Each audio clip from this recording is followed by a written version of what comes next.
And we are back. Couch Company Podcast. I'm John. With me, as always, Tyler. For the last time this year, and then we'll see about 2023. That's not true. Is it not? Don't we have another episode next week?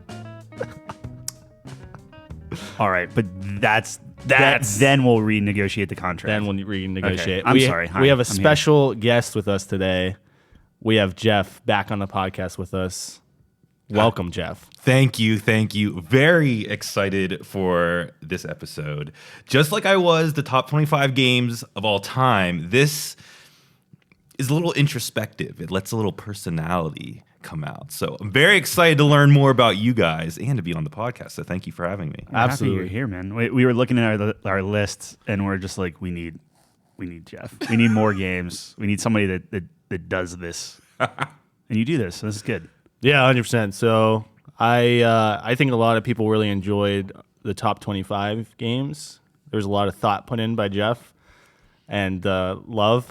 And so I think made us raise the bar a little bit. It's like, oh, shit. What it means to prepare for a podcast. Yeah. But I thought we had to have him on for this one. So as Tyler alluded to, today is the Couch Company's Game of the Year show, essentially. So the Game Awards did okay. They're all right. But now this is the definitive version, honestly. This is what the people have been waiting for. This is what the people have been waiting for. The whole year, yeah. So pretty much how this is going to run down is we have our own couch categories. A little alliteration there for you. You got to love that. And then, we'll talk it out. We'll pick a winner for each category. And then at the end, we're going to list our top 5, as is tradition, games of the year. And number one will be the game of the year. Yeah. Well, this year, sure. Tradition has to start sometime. That's a good point. Every tradition has started at some point. Do you know that? Yes. Jeff, you with me here? I'm picking it up, but I think there's an ounce of dedication there. Yeah. And as soon as you miss a year, you start to question the tradition. So if you are starting a tradition, that's at least 3-year commitment. You might be able to skip the 4th year. 5th year, though, you got to bring it back. Okay. That's an interesting formula. 3 years required. Yes. We got 2 years under our belt, which is pretty good. We do have 2 years. We have a couple traditions of our own where we do a Pokemon list every year. Yep. Yeah. You guys got 2 years on that. We got 2 years on that. So Gen 3 is going to be our last one where we know what we're talking about. And then we just off a cliff.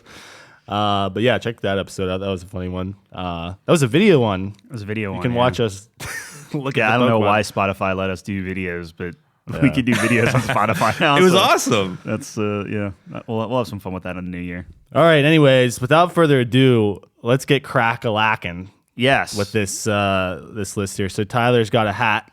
I got a hat. A top hat. Whole bunch of, well, you got to be festive for holidays. 100%. So anyway, we have how many categories we have? I didn't count. We have quite a few categories. 15? We're gonna do. Sure, yeah, we have 15 categories. Give or take, give or take, and we're gonna mix them up, and we'll go from there. So, I'm excited.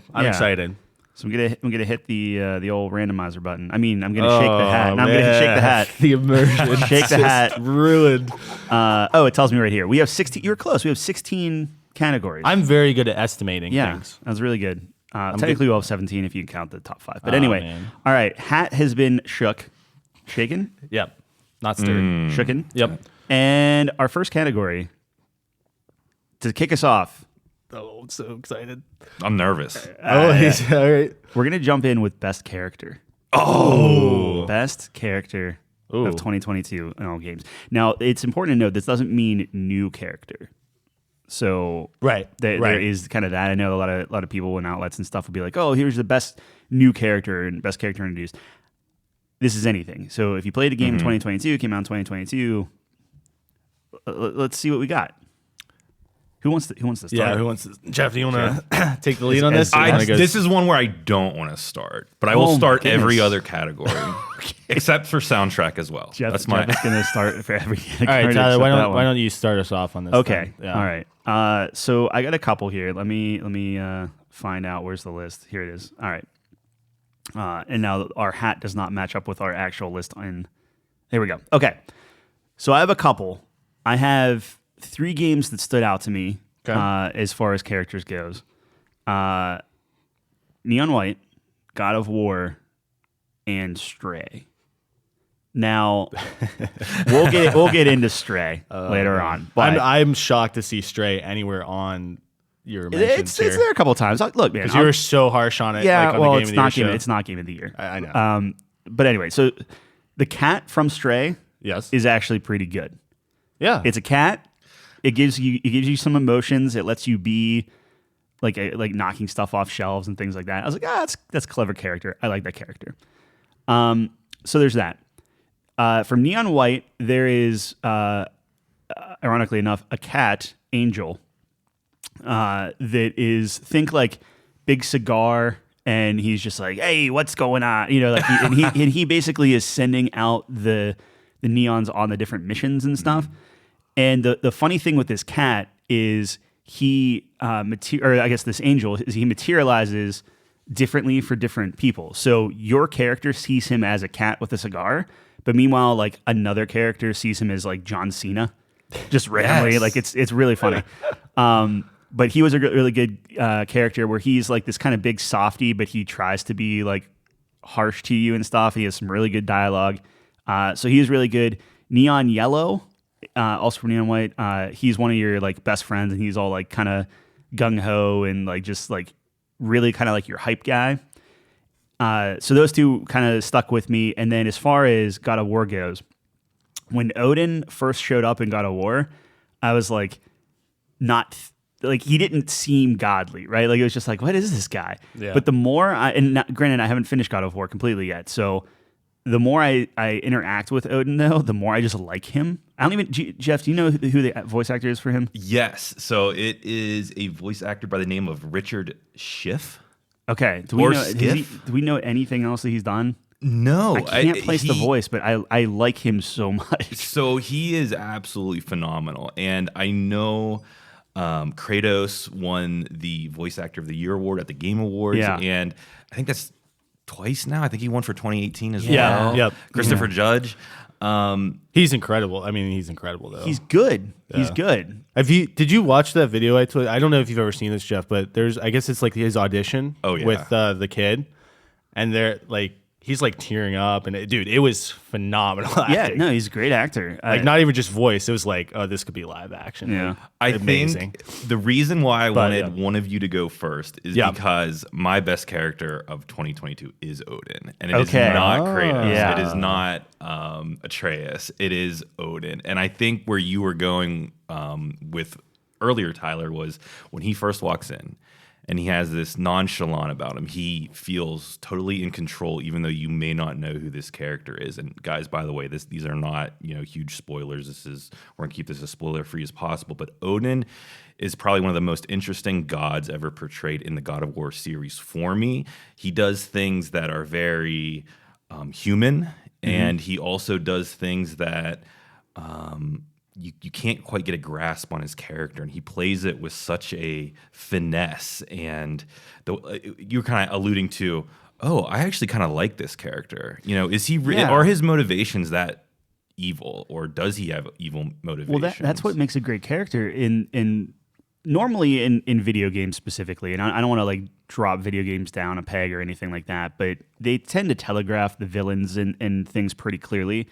And I find myself looking at a villain, and you just, even if he's not a villain in the moment, you're just like, okay, this is a bad guy. You know he's a bad guy, right? And you have your character or one of the characters in the video game that you were playing as or whatever, and they're fooled, right? And you're like screaming at the screen. Like Call of Duty is another one where it's just like, and granted, that's a little weird because Shepard's bad, right? Sure. From the very beginning, from Modern Warfare 2. Yeah. But it's just like, he's bad. What are you doing? Like, you can't see that. Like, he's being shady as hell. And you have that stuff. But with Odin, he's set up as the bad guy from the beginning. He walks in, like you said, commands the room, is nonchalant about everything, almost out of place because everyone takes everything so seriously. And this guy is just like, hey, what's up, guys? Like, and just swearing and being kind of like funny about it. But then whenever he's talking with Atreus, and like, again, without spoiling anything, he's like making all of these points and being like all his reasoning is like he's rolling just nat 20s on like persuasion. Yeah. And I'm right there with where like it's funny because now I'm the guy, like me personally, am like, oh no, like what you're saying, sure, let's go do X together. Yeah. And Atreus is the one that's just like being like super wary about him, or it's like almost like role reversal. But like his portrayal and his acting is just so good. I was like, this is really good. Yeah, so anyway, it seems like the expectations were like subverted from like if you like playing the first game, right? You kind of get this picture of how you think Odin's going to be portrayed, right? Yeah, like super unreasonable and the big bad god or whatever. So it's just weird because all of his actions don't line up. Right. So like throughout God of War 2018 and like throughout part of this one, it's like almost every dialogue is what a piece of crap Odin is, right? Like, right, it's exactly. Like, this is right. bad because obviously like Freya was, I guess, married to him and everything. So like you know that he's like this bad dude, but then every time you see him, he's like the nicest guy. So it's just that's what I'm saying. It's like set up in a way where you're like, so good. It's so well done, and the guy that's doing it is just. He reminds me of a god. He's like this thin kind of like gaunt god that's like just bored, right? He's just like I'm the man. Whatever, and it's so good. Yeah. I think when I began to have a really deep respect for Odin was whenever I realized like this guy is almost like not my comedic relief, but my narrative relief. My narrative relief from the heaviness, from the seriousness, from all of these other people who, and I'm not going to say like Kratos is one-dimensional. I'm not going to say some of the other people under Odin's wing are one-dimensional. They aren't. They're actually doing a great job with the reboot and with Ragnarok. But Odin takes it to this whole nother level of like, oh shit, am I like waiting for Odin to come back on screen now? Like, do I just want to see what he's going to do next or who he's going to talk to in this way? And you can see how he treats different people he interacts with. It's not that he's like playing them or anything. He's just a super intelligent, well-spoken god, and he might talk to Atreus differently. He might talk to Thor differently. He might talk to Kratos and Freya differently. And it is, you never know what's going to happen when Odin comes on screen. And it's that curiosity and just mystery that is so captivating whenever you're interacting with him. And it's like his dialogue, like you're saying, like his arguments make perfect sense to the character that he's arguing to. So it's not like he's always taking one type of approach on his argument or trying to convince everybody of the same thing the same way. He's still trying to convince everybody of a specific thing, but he's using different tactics per people or per person. It's really, really well done. I mean, obviously a lot of that's based off of the writing, but like the performance itself is also quite good. So yeah, I mean, we could talk for hours on that, but Odin's awesome. I actually was very happy about Thor. I think they do a good job. I'm sure they do some sort of like voice modulation because it's the guy from, the dude from Sons of Anarchy and Remember the Titans. I don't know anyway. He's good. I feel like a lot of the characters, like you mentioned One Dimension, like I know you don't want to say Kratos is One Dimension. I might actually go out on a limb, and granted, I haven't finished the final stuff yet, but the first God of War game, Kratos, you did have this arc. In this one, at least as far as I'm seeing, is like it's pretty one-dimensional. It's so far where I'm at, it's pretty one-dimensional in that like I love my son, I don't want a war. Well, let's do war, you know? So it's just like, okay, so like you're just gonna murder everyone. It's the whole like like Tomb Raider thing of like, I can't believe it killed somebody, and then you go the rest of the game just murdering everybody. Like, I don't know. It's good. I just feel like God of War 2018, there was some arc there, or he just kept saying boy, boy, boy, boy. Now he's just Atreus. So like you saw the evolution there, but now he's like father of the friggin' year and just only wants to protect his son, where before he's like, let's go hunt someone or whatever, and it's like throw him in danger. And I don't know. Anyway, Kratos is very good. I just think Odin was the surprise there for me. So anyway, what do you got? Did you have anyone else or? No, I think that's it. There's some characters that I could talk about, but is on for my list specifically for best character. I think the more we talked about it, like especially with you, Jeff, like Odin's it for me. Yeah, so I guess the only character that I would bring up, I know you didn't play Horizon, but my favorite character in Horizon is Aaron. He is just, dude, he's just from the first game too, right? Yeah. But he's in this game, and like the interactions he has, because in this game, like I don't want to spoil anything too much, but like you get more access to like the old world technology, quote unquote, right? And just how Aaron interacts with like some of that stuff, like for example, like the music he listens to or something. It's just so funny. But like kind of like what Jeff was saying, he's like the comedic relief in that. So I always enjoy those points of brevity with him, and he's a badass too and stuff. But I know that Aloy's like great. She's not my favorite in that game though. Like she's badass and like the acting's like incredible. And she's pretty interesting, but yeah, Aaron's just my boy. I just really like him. That's personally, fair. Selfishly. I don't even think that's selfishly. I think that is a great pick for a game that's gonna probably be super overshadowed this year. Yeah. Horizon is a fantastic pick for this year, but I mean, it's going up against things like Elden Ring, God of War, and I love that you picked Aaron because, in my opinion, Aloy was very poorly written, and the only thing that saved Aloy in Forbidden West was Ashley Birch's performance. Yeah. I think these side characters in Horizon are really what carried that game. And again, without any spoiling of Horizon, I feel like Forbidden West was the Mass Effect 2 of the Horizon franchise. Okay. And just the way that game kind of melds together, probably from the midway to end game, is a very special thing. And I'm so sad that game is definitely overshadowed in 2022. Kind of the same thing that happened to Zero Dawn, but really great pick with Aaron, and I'm gonna have to. Yeah, I'm sticking with Odin, another side character. Yeah. So how do we want to do that? I mean, do we want to just pick the one, or do we want to do like here's our top, and then here's a runner-up? Let's come to a consensus. Okay. And then you said we could do a runner-up if you want to. I mean, we could. So it's a little, and obviously we're going to run into this a lot with the different games based on what we played and different things like that. And I think arguments make a up for some of that, but. I mean, are we saying Odin wins by default, or do we want to? I think based off how you guys explained Odin, I would be good with that. I think it's an interesting pick, and I think the examples you provided, the performance, the subverting of expectations, all that factors in. I think it's like I really like that pick quite a bit. I can't wait for you to get there, man. Like I just want to hear you talk about Odin. Because you met him. I met him. So I understand what you guys are talking about, but I don't have like the in-depth. But see, even that first meeting, I was right. It's just like totally like because my brain wasn't comprehending. Right. It. Like it was just like, wait, this what? is the guy they've been talking about all the time. He was talking more like a Loki, right? Like it was like he's just kind of this like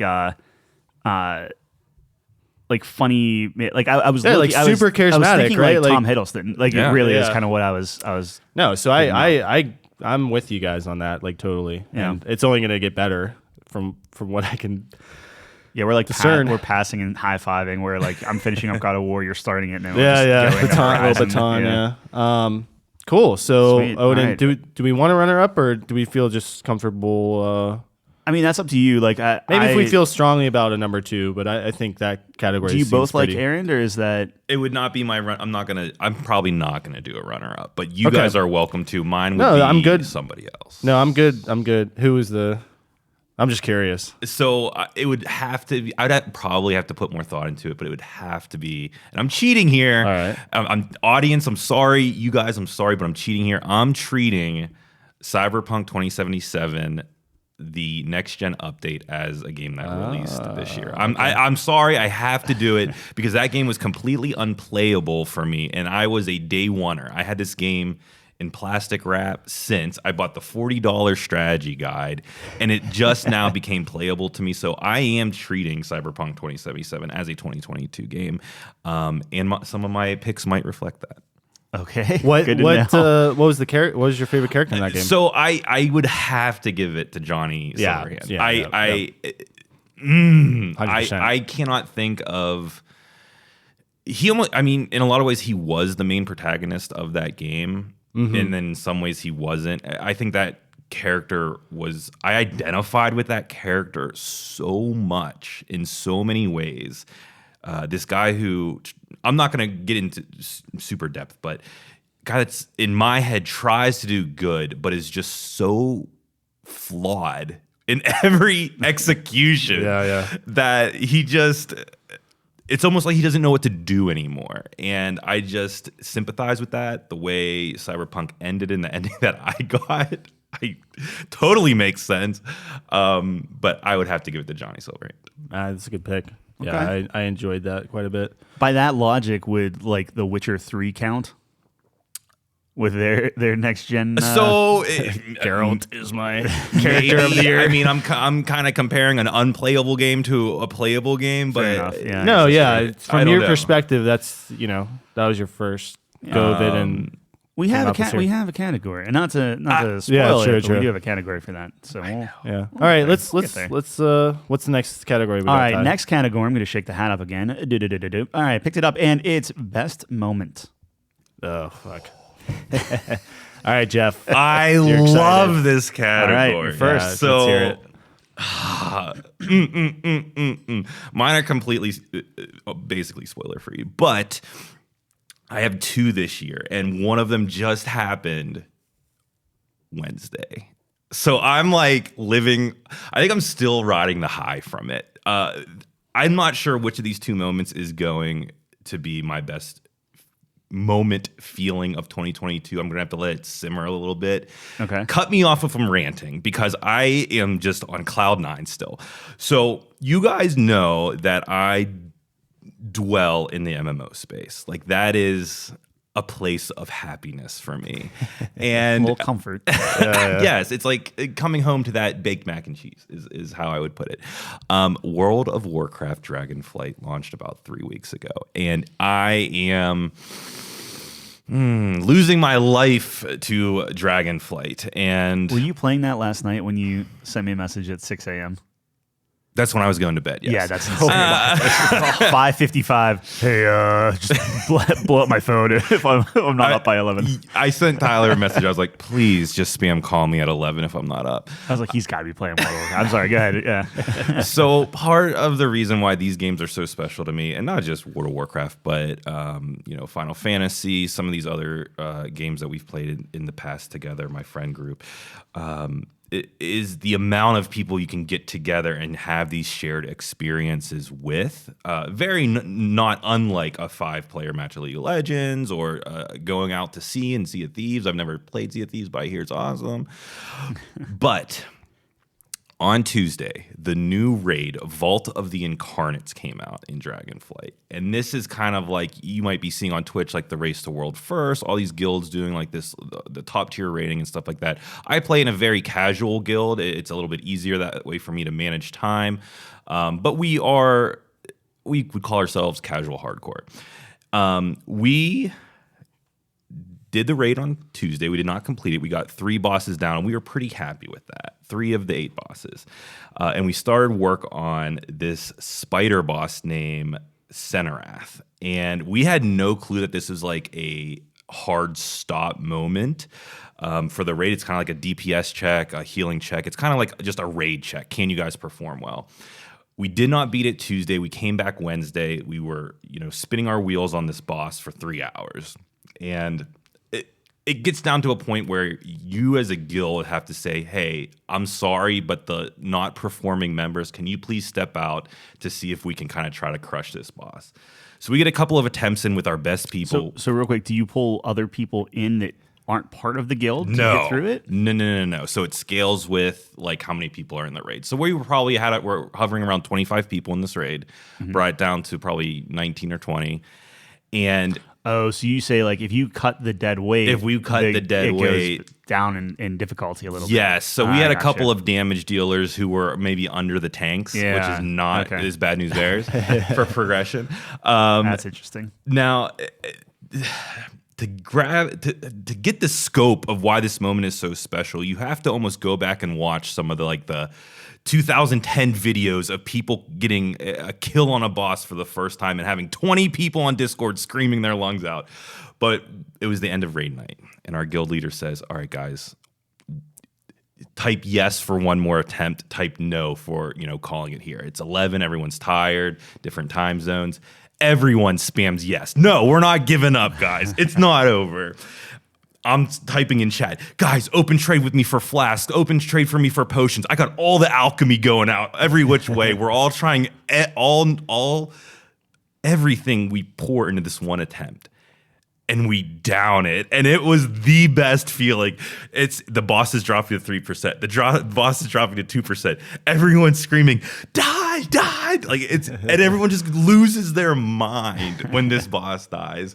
And we were the 5th guild on our battle group, so the 5th guild over. I think our battle group is 4 or 5 servers to down this boss. So it was a very special moment for our casual guild. And then my second moment is beating Melania in Elden Ring after 357 attempts. So I remember seeing that on stream. Yes. So wow. I have that moment recorded, and I did handicap myself purposefully. So there's a lot of ways you can beat Melania in a handful of tries, but I purposefully handicap myself because I am one of those people who believe in the difficulty of From Software games. I don't know why. There's some kind of brain thing going on there, but those are my best moments of 2022, and I don't know which one's going to win yet. So yeah, cool. I do love that. It's funny, every time someone who's really passionate about MMOs talks about MMOs, it makes you want to play. Oh my god, it makes me get so excited. I'm gonna play World of Warcraft. It's gonna be great. It now, and I hate it every time I do it. But it's no, I admire that. That's the feeling you want out of that game. But it's insane. I like both of your moments because it's so I kind of interpreted it a little differently. I guess no one's correct or incorrect, but mine was more story based, right? Where yours is gameplay, which is awesome. I love there's few things better than a natural gameplay moment that's just a huge pop off or just a crazy thing that happens. Those are sometimes better than anything anyone can write though, right? You know what I mean? Because it's just completely out of nowhere. But I'm actually gonna go back to the same game, Horizon. Like Jeff was talking about previously, the story in this game totally opens up about the midway point where there's just this crazy revelation, I guess, where I don't want to spoil it, but essentially there's some people that kind of walk into this place that you're in, and you just kind of connect the dots, and you're like, holy shit! It changes the game, dude.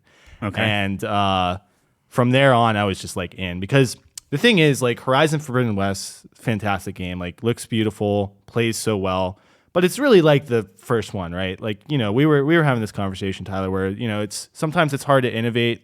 They feel we have to add all these things to. You have to do everything up to that point plus more. Yeah, right. There's a glider now, and it's these ticky tack things. Where it's okay, well, you're just trying to upgrade it a little bit, but it was interesting. I was having a great time.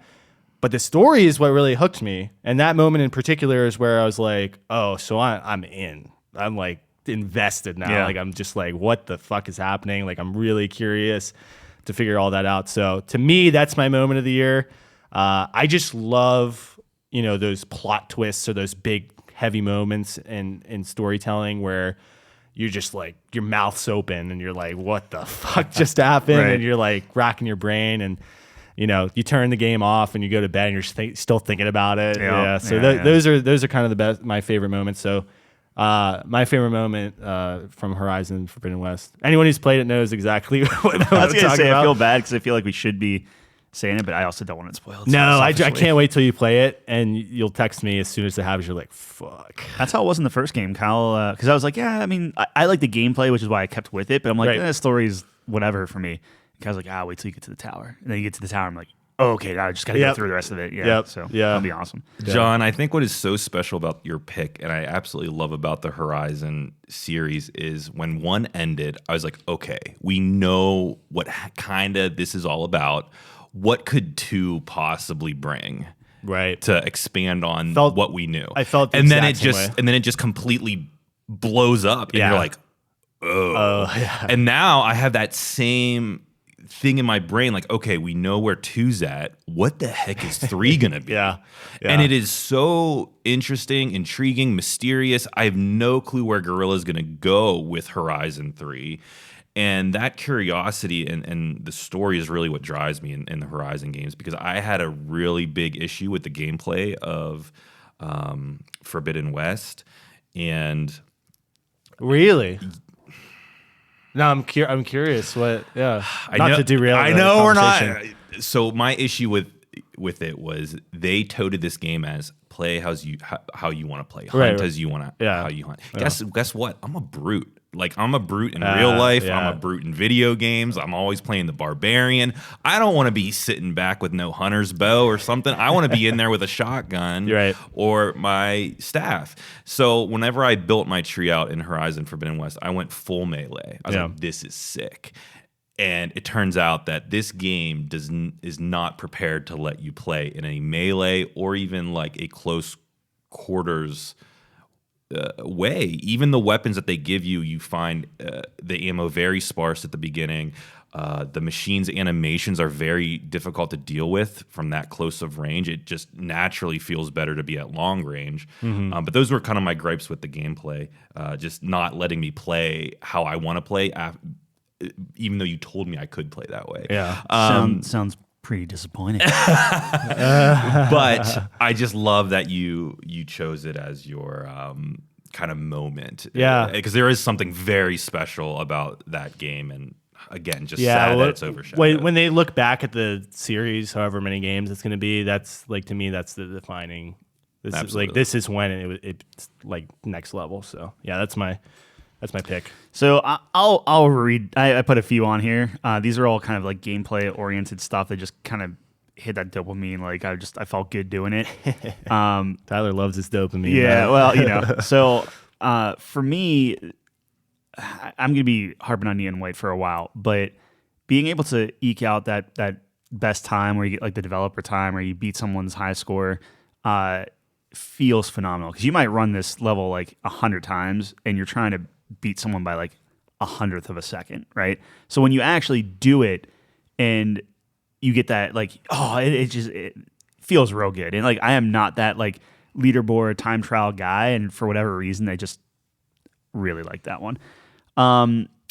Uncovering a secret in Tunic was something special, because there is just no words in that game, so it's all pictographs and kind of they allude to different things and things like that, and you can find like different areas you can kind of sneak around to, or you start piecing things together, you start like looking at this manual and trying to decipher what it's trying to tell you. And when you uncover kind of that knowledge and it all starts clicking, it feels really good. The best thing I could kind of draw a parallel to is like The Witness. I don't know if you ever played that game, but it's just like you go through and every time you solve a puzzle or every time you figure something out, you get that aha moment of like, you just feel really smart. So I like that kind of stuff. Strange Horticulture is kind of the similar thing. They have some little, I'll touch on this later, but you have like these, like you have to like identify plants and you have like to solve different things. And whenever you do it, it feels really good. But especially that game, it's like, they can't be really doing this. And whenever you do two things that it's like, I can't believe they're that clever, 9 times out of 10 it works and it feels good. So then a couple other ones are just getting a long shot kill in Sniper Elite 5. This is probably the only time I'm going to mention this game, but I had a lot of fun with it. I thought the multiplayer was really good with it. But if you have that on a hard difficulty where you have to like take account for like the wind and the distance and the bullet drop and all that stuff, and you get that like super long shot X-ray kill from like, a mile away, oh man, it feels real good. Splatting by a fraction of a percent. So playing Splatoon. What'd you just say? Splatting. So if you play Splatoon 3, I don't know if you guys played it, but you're covering up paint on both sides of the map, and at the end of the map, or at the end of the level, you get like you play for like 3 minutes. It shows an overhead thing of the map, and there's like red and blue paint everywhere, and it shows who has most of the map covered. And usually it's like, 60-40, 80-20, like whatever. But sometimes you get like a 49.1 to like 49% or something like that. And they do this thing where you have this drum roll, and then it goes bam, and then you see it, and then like it takes a second for you to like realize like, did I win or not or whatever. And then if you win by that 0.1%, does it feel good? It's real good. And then The two other things is, well, actually, I'll say one other thing, is kill streaks in Call of Duty. For whatever reason, like, I feel like I'm decent at Modern Warfare 2. Like, it clicked with me, and I'm getting a lot of kills. I feel really powerful in that game. That has not happened in a Call of Duty game for since like Black Ops 1, maybe, right? Where like I feel like I'm on like the top of the score chart or whatever. So like that feels real good for this game. I'm hearing tales of your exploits in Call of Duty. I hear like your legendary status. No, Tyler's like somehow so good. But I'm not good. It's just for whatever reason this game clicked where it feels good and I do well. So either it's this big joke that everyone is just giving me a big head and just like, hey, Tyler's feeling really bad about himself. Let's boost him up. He's 35, like whatever. Yeah. But yeah, overall, I think realizing that it's like, oh, I can actually play this game and do well at it. That's a pretty good feeling. Yeah, no. It's funny. Like when we're playing, I just see like Tyler, 5th chopper gunner of the night. It's just like, what the fuck is this guy doing? It's what a revival. Yeah, it's so weird, right? Like, it's like, oh my gosh, like I actually want to stream now because it does feel good. Oh man, that's funny. Yeah. All right, so a lot of different moments. You two went gameplay oriented. I went story oriented. I don't know if anyone has any thoughts about how to whittle it down. This one's tough because it's very personal. Absolutely. Yeah. So, and I'd be the first one to say none of my stuff is like groundbreaking. Yeah, and I wouldn't say that mine. I think if we really were trying to make a list of this, it would almost have to be like best moments in a game, or like taking the personality out of it and just trying to think about, what are those huge moments in games that really resonated with people. And it would get very, very spoilery, but is it safe to say that the best moment in a game, and maybe this is too broad, but can we say something like overcoming like a hard challenge or something like that? Or because like the way you were describing World of Warcraft, like and John and both said like, oh, that makes me want to play that game. Yeah. Right. Like I want to have that experience of everything that everyone's talking about. Like even me experiencing these things, what you just had in World of Warcraft, I'm like, that sounds better. Like I want that camaraderie. I want that Star Wars Galaxy feel again. I want that type of thing. So for me, I could very easily kind of throw my hat in the ring behind something like that versus like this. And like I feel bad because Horizon might be the best thing in the world. I may be eating my words later on where I'm like, I finally got to that moment. I want it. Right. But I also don't want to get spoiled. So it's kind of a tough call there. Yeah. No, I understand. I agree. Listening to Jeff, it's like I love hype moments. Like that's what I live for. When everyone's freaking out, screaming at the top of their lungs. Yeah. Like, I was talking about like how I went to see the World Championship for League of Legends this year. I thought that was going to be yours. I thought it was the finals. That counts, but it was incredible. Anyway, so the series that we watched went to 5 games. It's the best of 5. Yeah. And like you just don't know who's going to win. Like one fight can decide the entire series. The loser goes home, the winner goes on. Yeah. It's like all the like they've been playing all year for this moment. And you can just feel like the tension's palpable in the arena. It's like almost silence, like while they're fucking watching these. And then this team fight just erupts, and it is fucking crazy. People are going nuts. It's just amazing. Like the plays that they're able to pull off, and everyone's just screaming. So I can relate. That being said, I can relate to what Jeff's saying because I love those pop off. Everyone's screaming. Something crazy just happened. Moments, so I can definitely get behind that. Yeah, I mean, what would we call that then? Like beating? How do you spell the spider name? Or rallying or Sereneth? Completing the raid with the boys. Completing World of Warcraft. I don't think there's any way to rank it because it's like you can have your personal moment, you can have your story moment, you can have any type of moment, or even just. Completing a game that you've had difficulty with can mean something so important to someone else, but you're like, oh, I didn't have any problem with that game. Right. I think of the God of War puzzles where whenever I was streaming that game, I was like, oh my God, these puzzles are hard. They must have like dumbed these down just for the person like I am. Like, because I cannot do puzzle games at all. And I see all these news articles going up of like, man, God of War puzzles are so easy. Why are they even in the game? I'm like, I can't even. Where do I throw my axe? And when do I freeze it? And when do I do this? But I think moments are so personal. It's hard to rank them. Yeah, but the way well, look. According to the rules, we have to put something into this. I'm gonna let the host decide. I am fine with completing the raid with the boys. Oh yeah, if you are, absolutely. I mean, that's Saturdays for the boys. But if we're trying to make it like personal, because obviously neither of us played World of Warcraft, yeah. I am looking at the same thing of overcoming a hard challenge. I love that. And yeah, I think that's, to me, and it's ironic because I'm a proponent of play that thing on easy and just have fun and just fly through it, man. But even like to that kind of same thing, like God of War, there are plenty of times when I'm like, oh man, do I just knock this down just to get past this? Because like I'm getting really frustrated. But like every time I feel that, and then similar to like do you want to quit now? Do you want to do one more? I'll do that one more and get through. Now I'm not going to play it 395 times. Yes, but I'll give you like 20, to try to get through it until I realize like, oh, I'm not actually supposed to beat this because I'm not high enough level to anyway. But yeah, okay. I feel good about that one. That was a good moment from Jeff. Speaking of playing something 395 times, the next category is the most rage-inducing video game. Oh, yeah. Of 2022. Yeah. That's what I heard from John. Yeah. You get all these flashbacks, and I'll go first on this one because it's not going to win, but this is just personal for me. So Call of Duty has this beautiful love-hate relationship where it's like when you're doing well, it feels so good. But when you're not doing well, it's like, dude, I've never like Call of Duty has always been the game where like you could have the nicest person, like nothing gets them down.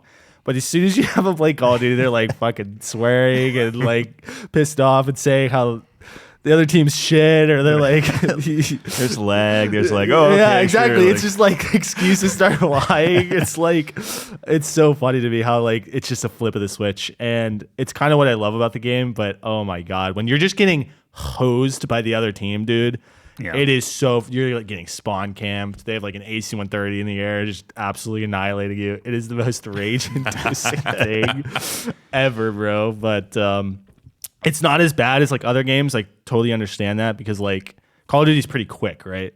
Yeah. So in a game like League where it's like 40 minutes, that's like way worse.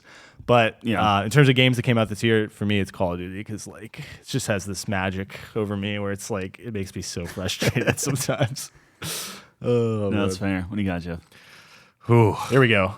This is what I'm excited for. So I kind of have an out there pick for this one because I could have gone with, the Valorant player that is AFK but not AFK. They move their character at the beginning of the round and purposefully throw the whole game for you while talking to you because that happened to me. And I'm like, I go therapy mode. I'm like, hey, man. Try to reason with them. Yeah, I try to win them with happiness. I'm like, hey, why are you doing this? You need someone like, what's going on, bud? Like, I try to talk them out of the yeah. Or like, I could think of like League of Legends. Someone's AFK at the start of the game. They get to lane 6 minions late. They hit level 2 way late. They get level 2'd by their opponent and just get crushed the rest of the game and then blame their jungler. That rate makes me rage. But I had a rage moment this year that took me back to like 2nd grade. I'm playing a game called Tactics Ogre Reborn. This game came out this year in November. It is a remake of it's kind of like a port. But Tactics Ogre is a game that basically launched the Final Fantasy Tactics game and then other tactics games from it. So it's very turn-based. You're moving your characters kind of like on this 3D chessboard. And what I typically love about RPGs is creating that cast of characters, of classes, of diversity. And I love it when everyone has a job. They have one job, and that's how I define that character. I love it. And that's what this game lets you do. However, in this remake, they implemented a couple of features that I am really perplexed at. One is a level cap. So imagine you're playing an RPG that was recommended to you, and you go up against a boss who, instead of being equal level with, you're 3 levels down. And the game is designed that way. That happens throughout this entire game. You are level capped by region. So at this point in the story, you cannot go past level, we'll say 17. Guess what? When you get to the end of this chapter, the boss is going to be 21. So that it will always be that way. Like you can't. Even if you're leveling, you could go do training battles, you could go do side stories. Your characters are level capped, and you can be level capped at 11, 15, 20, I think I'm level capped at 25 right now.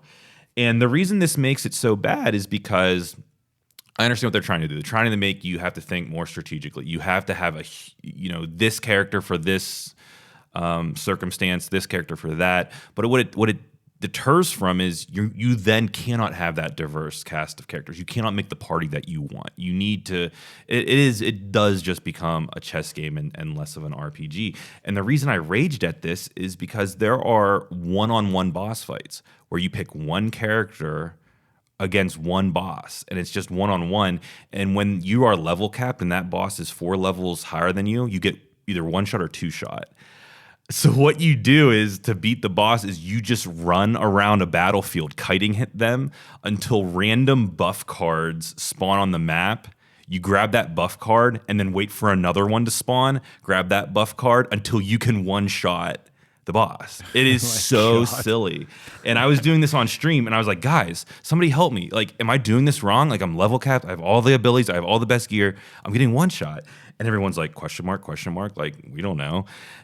So that level cap really enraged me. And it still does to this day, because I can't beat this game. I sadly have to go back and like subdue an octopus, because an octopus is apparently good in this battle that I can't beat, and there's no name to the octopus. It's kind of like trying to go out there and catch a shiny Pokemon. I have to go find this one octopus that can like ink cloud the battlefield.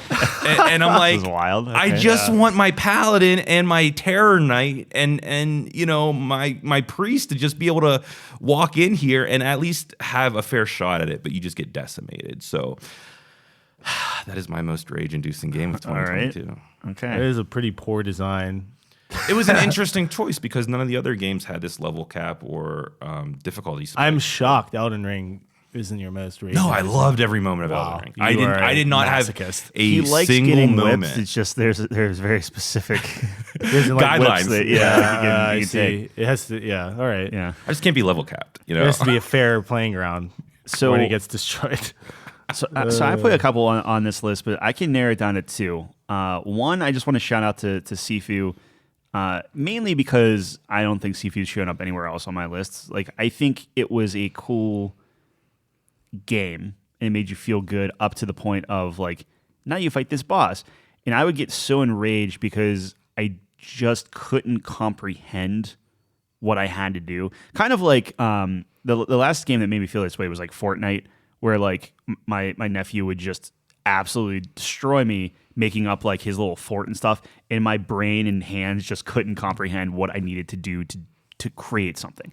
So Sifu's kind of the same thing, where it's like, oh, you just press down and back and this button, and you just dodge all this, and then you punch him in the face. And it's like, okay, I understand what I need to do, thanks game, but I couldn't do it, and it was infuriating. However, Call of Duty, not for the gameplay specifically. Sucks getting hosed. You know what? Yeah, you're Call of Duty. Duty. Is a great pick.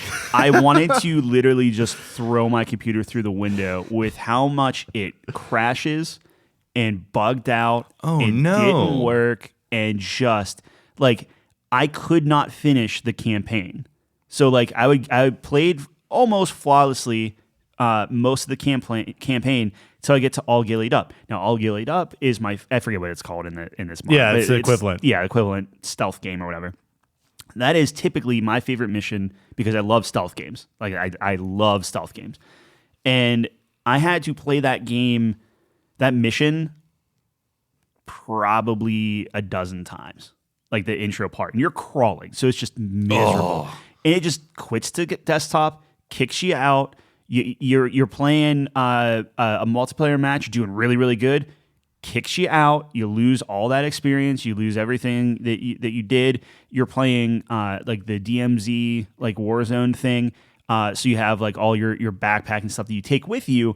But if you quit out, like if the game crashes, you just lose it all. So like you're in the middle of a mission doing that, and it was infuriating. And then when you go on to try to like figure it out, and it's like, okay, hey, what's going on? What should I do? And it's like, well, you got to make sure your drivers are updated. You got to make sure all this other stuff is.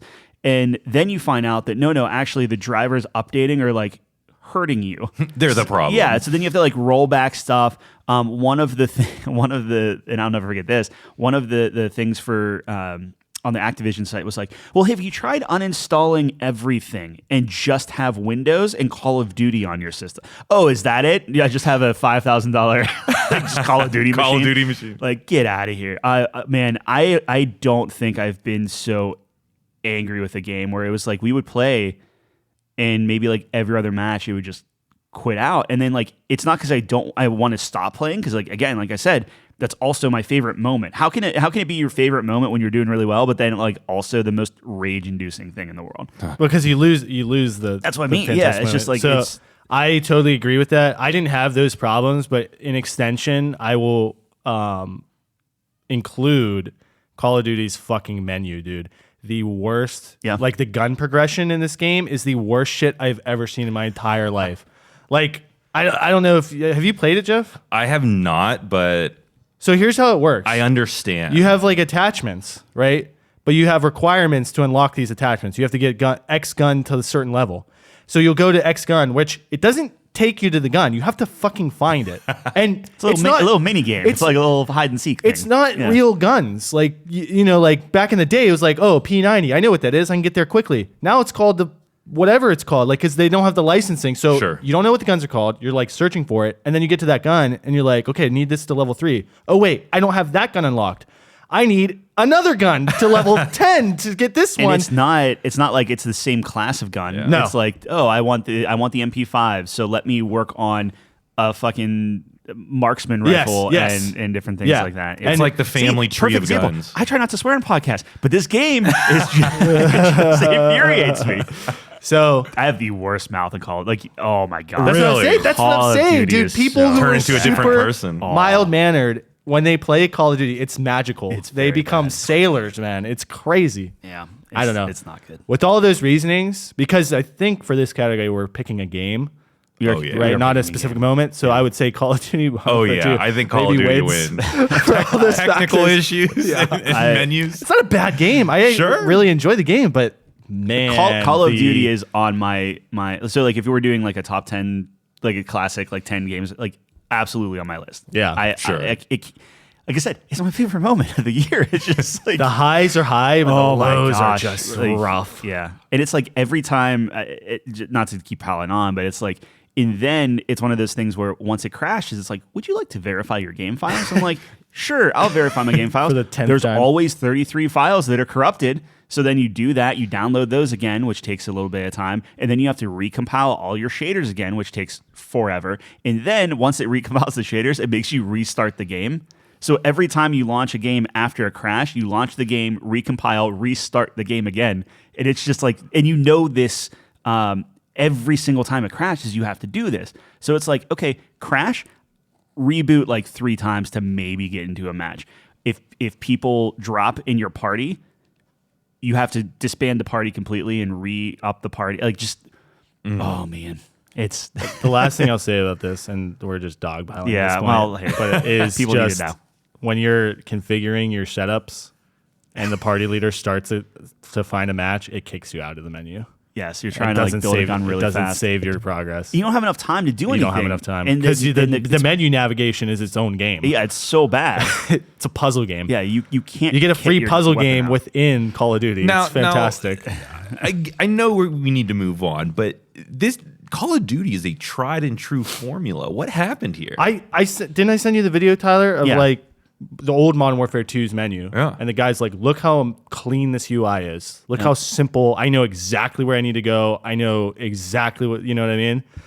And then it compares it to like the monstrosity that is. I think they just like try to do too much. They're like, we got to be modern. We got to be like this can't be your grandpa's Modern Warfare 2. This is like hip and new, and it was too much. It needs to be like Fortnite. It needs to connect with the younger audience and what they're used to as what a UI is. I can't blame them for that. I understand what they're trying to do. Yeah. But today's UI in general, and we had this on as a category, and I took it off because I was getting frustrated and just I hated every UI of every video game. But like generally speaking, it's overload, and they try to hit you with so many things, and they do these things where like they're showing you, like, even if you buy, like, I paid $70 for this game and it's not enough. They're gonna show me a $30 battle pass, even though a battle pass technically only costs $10. They'll only, like, whenever you go to the battle pass, it's like, hey, $30 for this big battle pass, and you have to like go menus over to find like, oh, it's actually 10, but we wanted to give you the extra skins or something. It's just like, come on, man. All right, well, anyway, so Call of Duty, you guys feel good? You guys feel good? Congratulations Get that out. on the congratulations on your couch award. All right, what do we got next? I know shaking the hat violently right now. Yeah. All right. Well, here's a fun one. All right. The best game we didn't get to play. The game we didn't have time to play, but we're looking forward to playing. 100 plus games came out this year. I don't want to say we were slacking. We had a lot going on. Jeff, you played a lot of games, but like specifically from 2022. Yeah. We're adding to our backlog, I think it's safe to say. So it's like, what are these games we want to maybe have like first, kind of like they're next on the list, right? Before 2023 kicks off. Yeah, super interesting category. I think when people say that there was a gaming drought in 2022, it's like I can't connect with that. I don't understand.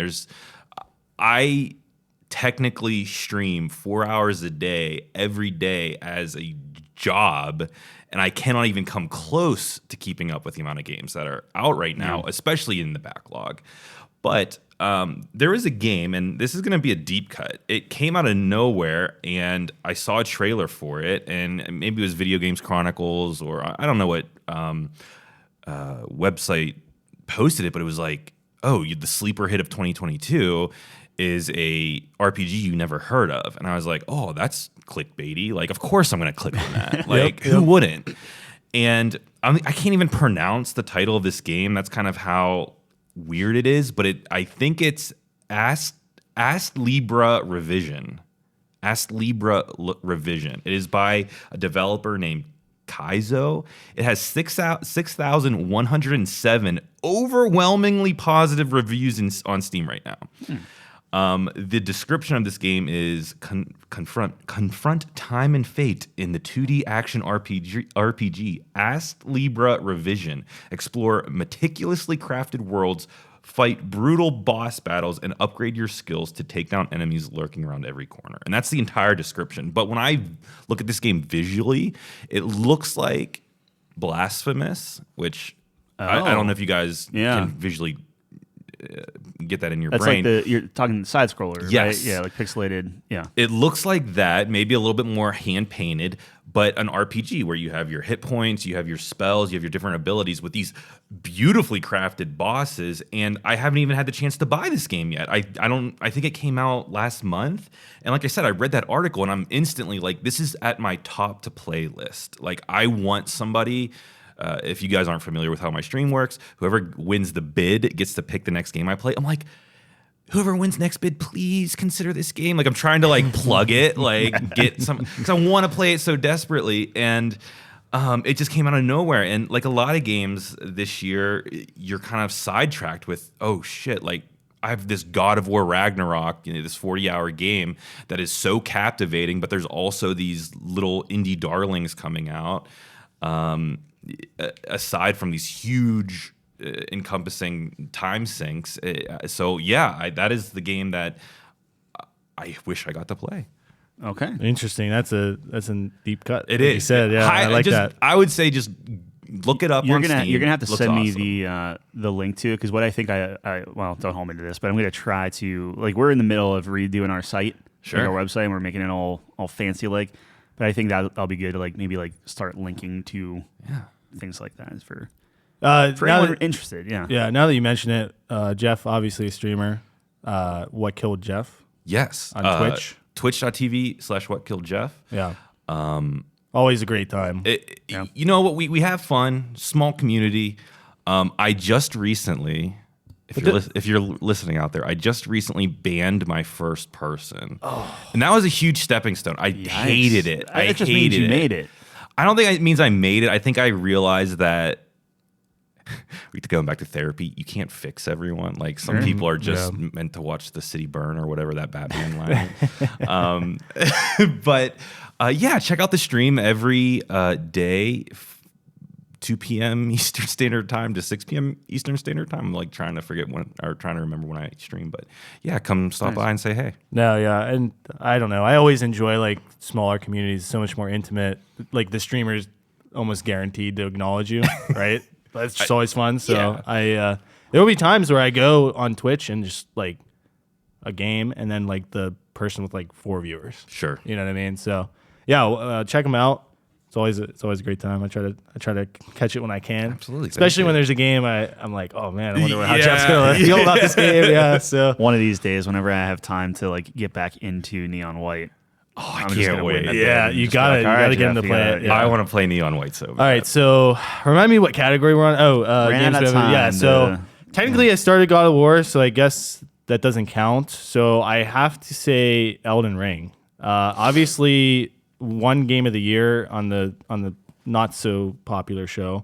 Yeah, not as popular as us. Yeah. But it's so hyped. But my partner in crime like tries to talk me out of it every day, and I just think I have to experience it for myself. Like I know I'm gonna hate it, but like I have to make sure because it's so hyped. Like everyone loves this game, so like for me it's Elden Ring, which is probably a pretty big one. People are probably like, dude, why have you not played it yet? I'm shocked to hear this from you. Well, I'm scared shitless to play this game, dude. Like it just sounds so miserable to me because I'm the guy who like loves easy mode. I want to get off work. I want to be a god, and this is not that.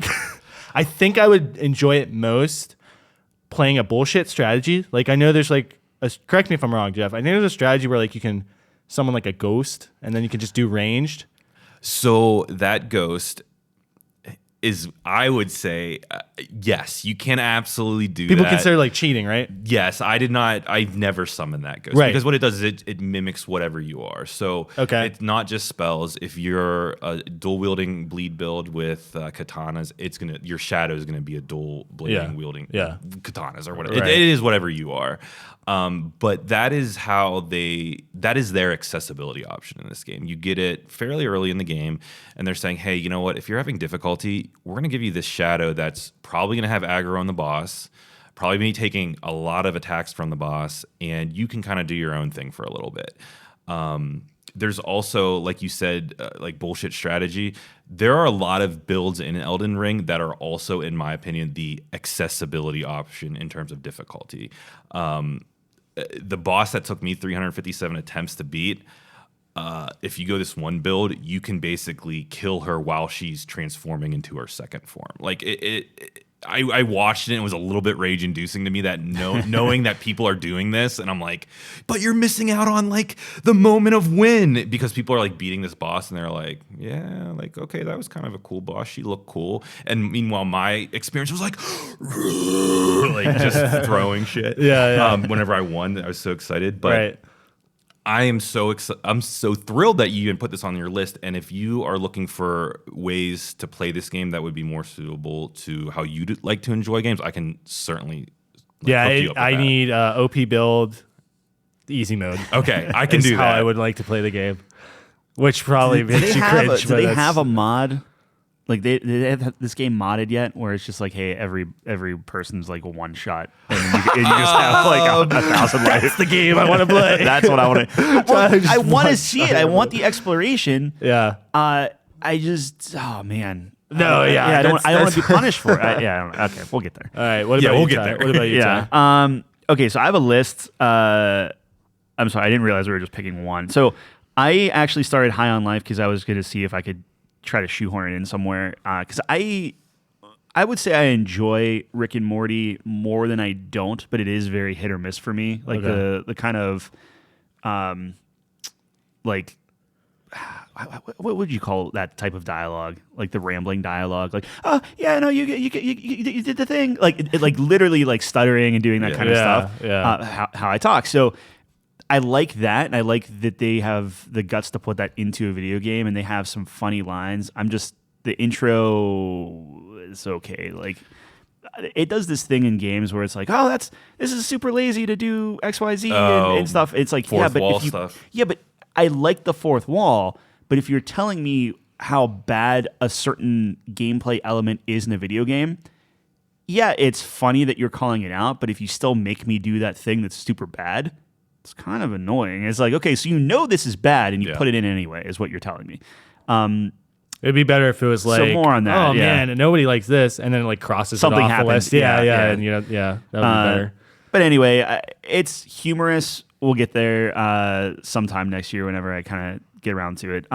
But Chained Echoes, which just came out on Game Pass, which you put out a big RPG on Game Pass in December. It's like, well, good luck. I'm not going to get to that. Right. Yeah. So that looks interesting. Warhammer 40k Darktide. So it's like a Vermintide, but with like guns and Warhammer 40k, like Space Marine type stuff. So did you see? Sorry, sidebar here. Yeah. And I know we're going over, but Henry Cavill. Oh, awesome! For live action 40k. That's so weird, sweet, dude. What's going on with him? Because it's like, hey, I'm not not going to be Witcher Yeah. because I'm going to be Superman. Hey, Yeah. I'm not going to be Superman. Let's do 40k. Wasn't he in the Black Adam? Is that a spoiler? Sorry. Was he? Yeah. I haven't in the seen trailer, it. he was. In the trailer, he was. Was he? Yeah, I thought so. I think that might have been a fan trailer. Maybe. Did. Maybe I got duped. Somebody, I swear think either The Rock or he said, maybe it was The Rock that said like, "Hey, I'm going to fight Superman." Yeah. But that doesn't mean Henry Cavill. Yeah, it doesn't mean Henry Cavill. Yeah. They're rebooting. Anyways, that whole thing. sorry, Anyway. I wanted to mention that. So that Weird West looks pretty cool. It didn't get great reviews, but I still want to play it. Callisto Protocol. Out of all of these, I think Callisto Protocol, just because that thing looks gorgeous. Like I mean, Jeff, you're playing at good graphics and everything. Amazing graphics. Yeah, like the lighting is. There is a seizure moment, and I've never had a seizure moment before, but I had a seizure moment. So that was something, but it only happened one time because the lighting is so spectacular. Like, and I was just like, maybe my brain needed to adjust to this new fidelity, but the game is amazing looking. I will just caveat that with there is no performance mode. So this game will be running at, it can run at 4K or whatever, but I believe it's a dynamic 30 frames. So you're even on PC. Yeah, you might want to check the PC. When I played on PS5, the reason I say it was dynamic because this was not like a lock 30. Like this was much better than a lock 30.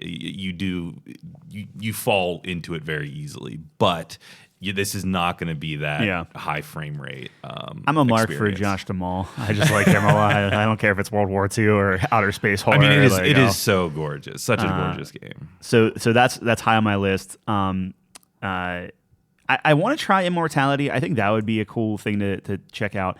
But so Callisto Protocol would be mine, and then Mario Rabbids Sparks of Hope, because I love the first one, and this one got fantastic reviews too, and I think that's going to be like just a fun thing. I just hate that I have a Steam Deck and I want to play the Steam Deck, but then it's like, hey, you want to play your Switch? Like, okay. And then the last one too, which just kind of came out of nowhere, and I was going to talk to you about this, John. Need for Speed Unbound apparently is like good. Really? Yeah. I haven't heard that. So we might need heard that. We might need to check that out. Yeah. As a car game, I'd have to look into that. Yeah, one. right. Yeah, interesting. All right. So I think that might kind of bridge it, where it's not necessarily like hardcore Forza, but yeah. I could have some fun with it. And you get some use out of that wheel. Interesting. Yeah, that's intriguing. I don't know if we pick. Maybe we just put the three that. All right. we yeah, want I love that. Yeah, it's another super personal one. Yeah, so I'm gonna actually go ahead and put Callisto Protocol on that one. Okay. And then how do you spell yours, Jeff? AST. AST. LIBRA. LIB. Okay. Revision. Sure. Yeah. I'm sorry, John. What was yours? EL. Okay. All right. Yeah. Right. Okay. Got it. Yeah. Well, I mean, loosey goosey with the rules on that one. I mean, what can you do? Pick one of those three? Sure. I think out of those three, I would be more interested to watch Jon play Elden Ring. If I'm being perfectly honest there, if we had to pick Are you allowed one. to play with someone else? Is that cheating as well? Is that No, I want you guys to have the experience that you want to have. So if you guys want to team up, you can team up, up through the whole game. Someone carry me. We've talked about our series where we just have one life, right? Yeah. So like in Elden Ring too. Why not? Yeah. Like all these games are. Did we like tell you super hard about like how we want to play Tarkov? Yes. Yeah. Just create a whole backstory for each of our characters. We're like cousins or something in the Russian wilderness. Sure. We have like hunting rifles. We should see how far we get. Yeah, we should get domed 5 seconds in. Yeah, it's over. All right. What's next? Shaking this up. We're an hour in, way over, and we have to. Okay. Yeah, we'll speed it up a little bit. So this is a fun one. Best boomerang game. So again, a lot of games came out in 2022. However, there are those few games that we just keep coming back to, regardless of date, like when they came out, right? Yeah. Absolutely. Yeah. I'm gonna go first on this one actually, just because I feel like it's a no brainer for me. But I had 5 down here actually, but I'll say, Tyler, you have a million. No, that's true. But Sea of Thieves and Diablo 3, those are my comfort foods. Those are I will curl up and always do that. Kind of go back to those. The only thing I'll say specifically for this year is Sea of Thieves. The group that I play with kind of fell off, so it's not nearly as fun without like a consistent time. And because it fell off and other people continue to get good, then you get dumpstered, and it's this kind of like cycle of like, it doesn't feel good to play anymore. So that's starting to kind of wane a little bit. And then Diablo 3 is just one of those, hey, check in, do the season, get all the gear, and that's it. And that's starting to like slowly wear down, where it's good to go back in and like knock things out and kind of run through, like, go through the motions and don't have to think about something. Let's do a podcast or whatever. But those are my two. Those are good too. Yeah. All right, well, I guess I'll go. There's no surprise to anyone. I'm completely addicted to League of Legends. It's a huge problem I'm working on. But it's so weird too, because League's like not an easy game. So I feel like part of me is just like, I spent so much time learning this game and understanding it that it feels like a waste to like never play that. But it's also like, I don't know, like when League's going well, dude, it's like the best moments. Like, because it's such a challenging game where like the skill expression's super high and like the people you're playing against are potentially really good. So like when you beat someone like with pure skill, you've earned it. It's like this was not easy and you beat them. So also, I mean, it's just, I don't know. I just think it's competitively, I think it's the best game personally. Just, through the team play dynamic, but individual skill expression is such a good balance. And then like just, the strategy involved as well, where, there's a strategy before the game even starts with the characters you're picking. There's a strategy in the game about what objectives you want to take and when, and where you're grouping up with your team and how you combo your abilities with each other. It's just like infinite amount of possibilities that can happen, and no game's ever the same. So I don't know. I just always find something new I love about it, and keep coming back to it, even though it's very rage-inducing as well. What do you got?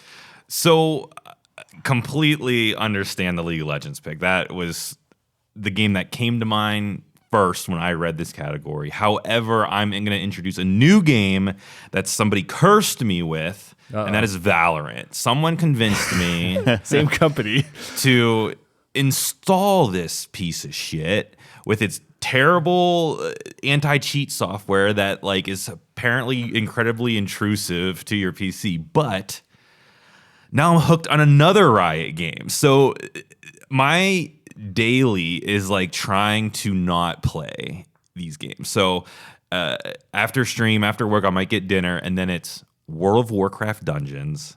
Whenever I lose at those, I go to League of Legends. Whenever I lose at League of Legends, I now go to Valorant. And when I lose at Valorant, I just go back to World of Warcraft to lose again. The cycle. So these boomerang games, the one thing I will say about them is one of my least favorite things in games is RNG. I really don't like RNG. So when we think about League of Legends and Valorant, Valorant has almost no RNG. League of Legends really only has dragon spawns and maybe crit chance. That's really going to determine any type of outplay in a fight. So there's very little RNG in that.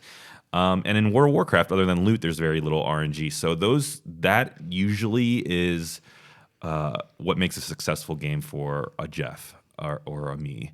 Is if like you said, when you win, you won because of skill. I don't want anything. If I lose, I want it to be completely on me. Yeah. Or my jungler.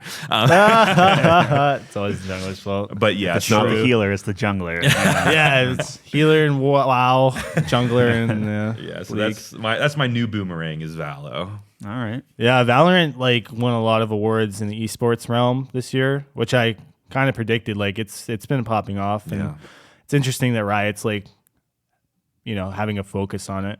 Upcoming, they give it the primetime spot over League of Legends, so it's kind of interesting how they're kind of favoring it. Anyways, there's my esports talk for the day. do we just do the three? Do we say we can do the League three. of Legends, Valorant, CSUs? That's fine. It's funny. We probably should have just done that for all these as we go through it. Well, Tyler and I were talking before we started, and it's this is our first one.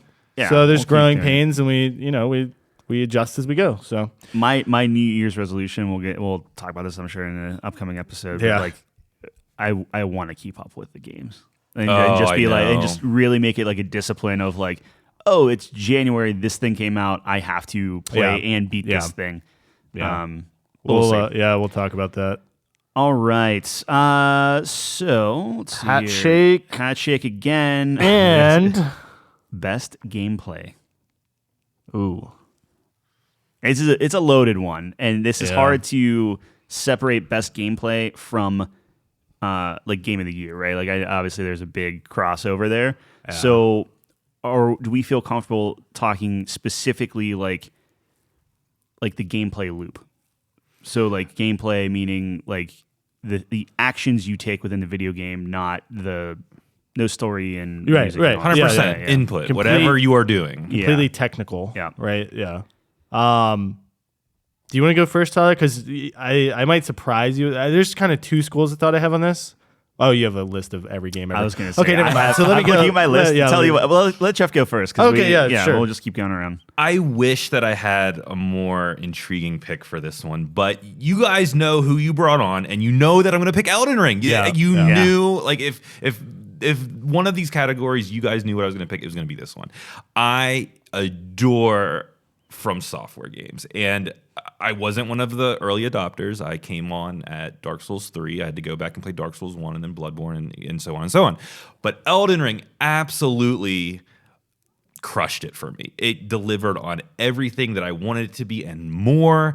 And this is another gush game. I almost can't put my thoughts together for how good I interpreted this game. I understand that some people had difficulty with it, but for me, when this game launched, we did a LAN party. So there was 5 of us playing this all in a basement. And it was so interesting to see where everyone went because everyone took a completely different path. And you know what my path was? When you load up Elden Ring, there is this boss that you are facing right away. And you are not meant to fight this boss. You are not meant to beat this boss. It two-shots you. And I spent my entire night fighting this boss, and I didn't beat it, and that's okay. And I loved every minute of it. While my other friends were off oh, look at this dungeon, I got this sweet thing, I'm level 6 now. I'm oh man, you won't believe it. I got this boss to 72%. This is great. This game rules. I just can't get enough of it, and I think what Elden Ring did so fantastically opposed to some of the other games was really opening up how you can play. You're not just having magic. You're not just having your heavy two-handed sword. All of these weapons. And actually, I would fault the game for giving you too many weapon choices. You almost create that League of Legends character in the game. You kind of have this persona. My persona, I had this holy scythe that let you jump into the air and come down with a combo. And it wasn't very overpowered, but it was for some reason, I connect to the scythe as a weapon. It's super cool. I'm jumping around. Like, it was just how I decided to play the game, and it felt very RPG. Like, I think that no other game in the history of gaming has done open world level design as good as Elden Ring. It is just, it's perplexing how they put some of these cities smack dab in this open world and say, oh, by the way, there's a completely like undiscovered dungeon that's so intricate that you're gonna have to like maybe draw it down in a journal or like go online to find the map. And for some people that can be very off-putty, but for me it's like I want this in games. I want discoverability. I want adventure. I don't want the linear path. I don't want the obvious. I want the, oh crap, maybe I went the wrong way this way. I'm gonna go left and see if left is the right answer. Oh, left and right are neither right or left is the right answer. I guess I'll go backwards or forwards. I love that. So that is my gush. I'll let you guys go. No, it's a good pick, right? I'm always curious, people who love From Software games, specifically about the gameplay, what it is that attracts them. Is it the skill expression that you're able to exhibit? Is it learning the patterns of a boss so you feel the progression of yourself getting better and understanding that? Is it, I know you talked about the exploration. I know that's a huge part of it as well. But what about the individual fighting that do you feel is your favorite aspect of it? I think, again, that goes back to the customization part of Elden Ring. Like Elden Ring felt so different, especially apart from something like Bloodborne or I don't know why I'm blanking on the ninja one, but the ninja Sekiro, where there was you only had one build and you either beat the boss or not. This felt like, hey, you know what? If this weapon isn't working for this boss, let me try the faster build. Let me try the slower build, because you can kind of have multiple with the same stats. But for me, I think you hit the nail on the head with learning the boss like routine or choreography. It feels so good to be like, oh, I know what that wind up looks like. I actually don't have to hit the dodge button. I actually just have to step backwards. And one of my favorite bosses in Elden Ring is just a side boss, because you can completely take 0 damage from him if you utilize sprinting, dodging, blocking, parrying, and I think just straight up blocking. So like, whenever I learned how to do each one of those in correspondence to one of his very telegraphed actions, it made you feel like a god. So that is, I think the learning the routine is what really drives me in those games. You see those TikToks too, where it's just somebody just like walking just naked towards a boss and like inches a pixel out of the way and dodges something and just knocks their the skill expression stuff. It's crazy. Pretty cool. I do. Yeah, it is intriguing to me. Is it my go? Yeah, what do you guys got? All right, so this might surprise you. So I was thinking about this, and I was thinking about Call of Duty again, because this year's Call of Duty, the gunplay feels so nice. There's a lot of great guns, and I haven't felt that way about a Call of Duty in many, many years. And there's just something that, oh man, when Call of Duty gets it right, the gunplay is just like butter. It just feels so good. The hit markers feel so good, like a clean headshot. But there's this other game that came out this year that I think it was early this year. I hope it was this year. Please correct if I'm wrong. Yeah. It's called Vampire Survivors. Yes. And this game is like pixel and just transported me back into my childhood. Like Flash games, like you go and like congregate and you play like these Flash games. And this was just like that. Simple premise, fun gameplay, tons of power-ups and upgrades. Yep. Nothing complicated. So addicting. So fun. Like, you just pretty much, it's just a horde of monsters coming at you, and you start like really weak, shooting like one bolt, or like, I guess there's different characters, maybe like a throwing knife or something. And then you just progressively get more power-ups and more abilities as the game goes on. And by the end of the round or the game that you're playing, you're just a fucking god. Just, like you don't even laser beams going everywhere. Like the screen gets crazy. It's just so addicting just to see that. And it's really simple. Like, anyone can pick up and play this game. It's not limited by, skill cap or anything like that. It's just, I don't know. It really just reminded me of like these old Flash games that you would be in indoor recess. You'd go on, you just play it. You can play a couple rounds of Vampire Survivor. Like, it belonged back then, but it was in modern day. It was so much fun. So to me, that's like my What a perfect balance of simplicity and just pure fun. See, that's actually I'm happy you said that. So Vampire Survivors is mine Okay. as far as actual Ooh. gameplay, because I put quite a few things on the list, right? Like I'm talking like, hey, Teenage Mutant Ninja Turtle, Shredder's Revenge did a very good, like it's good gameplay in terms of what you would expect from that. Right. The reason, which we talked about before, the Vampire Survivors is it's very easy to pick up and play. It's 30 minutes. Yeah. Period. Like Yeah. every run is exactly 30 minutes. You know what you get, and you're like, oh, I have a lunch break. I'll do a run of this and whatever. But the problem is the run is always like, I could do another one, or you die. Like I could do this, and there's some discoverability. They keep updating it. They keep giving you more weapons, more characters, more levels, all that stuff, and it just spawns this new.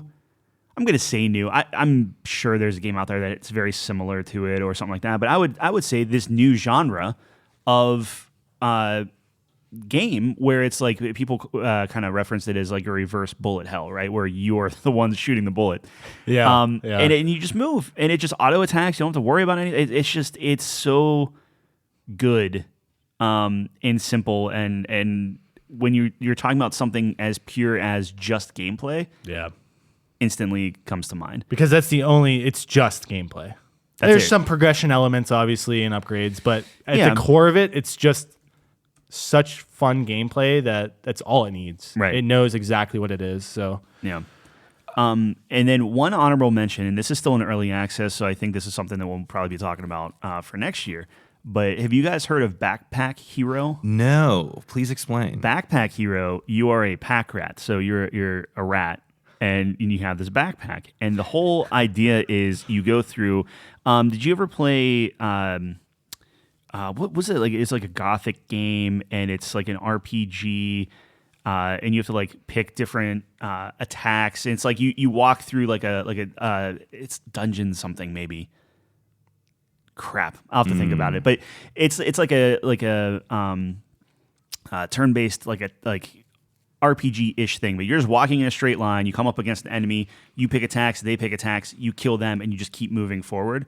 And Backpack Hero is very similar to this, but the whole premise is you just keep picking up these items that are different sizes, and think like the Resident Evil inventory system, and you have to fit them in your backpack in such a way so you want to keep all your stuff and get it in your backpack. Now, the fun thing is the different items that are next to each other will interact with each other, and that's how you form attacks. So, for instance, if you pick up an arrow on your adventures and you put an arrow in your backpack, good, you have an arrow, but until you find like a bow, you can't shoot that arrow. But once you find the bow, then you start moving the stuff around. So, like, you'll get special bows where it's like any arrow to the left of the bow gets a +1 damage. So now you're taking this strategy of, okay, well, I want to keep all my arrows to the left of the bow, and that takes the entire backpack.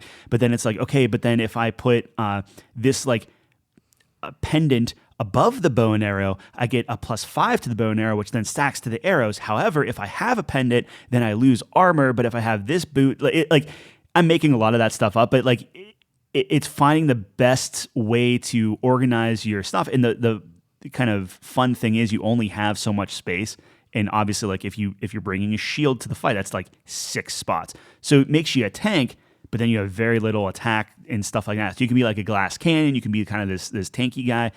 It's really fun, but it's in early access. It's called Backpack Hero, something to check out. But my pick is Vampire Survivors. So anyway, so we'll put Elden Ring and Vampire Survivors as best gameplay. What a duo. What a duo. Yeah, it's the duality of video games. That is funny. It's. I mean, there's some other like really, God of War, obviously great gameplay, but I don't know, man. I mean, there's something that really Neon White's stuck. fantastic. Yeah, but I don't know. There's something about that is so pure. Okay, so after I shook up the hat yet again, our number 7 category. Getting pretty quick at best. Yeah, no, I just we're moving. Best backlog game. So this is a game that has not. This came out prior to 2022. Yeah. We've been meaning to play it. We heard it was good, or just curious about it. Yeah. Finally got around to playing it in 2022. Jeff, you want to start? I can certainly start. And I went with Cyberpunk 2077. There it is. I adored this game. And honestly, talking to some of my friends who were like, oh, I didn't connect with the side quest, or the game started to fall short after the lengthy introduction, and I'm not going to get into spoilers, but once you detach from a certain character, and it kind of, some people say it goes downhill. I'm not going to name names, but I think that this game it never lost me. It never once lost me, and I even played. I talk about how I always play brutes. I'm a brute in real life. I'm like this lumbering lumberjack, whatever, lumbering lumberjack. I played like this hacker girl named V who like could take out enemies from super far away and do tech stuff, which I never do, and I absolutely loved it. But more so than anything else, I kind of talked about this with Johnny Silverhand. I just connected with this story so much, like this anti-corpo, anti-system, like stick it to the man kind of thing. And yes, they might be terrorists, but for some reason I'm on their side. Like, I completely fell into this world. I thought it was one of the most unique worlds ever. And I know John and I, we talked about how interesting like GTA's world is, and how realized it was.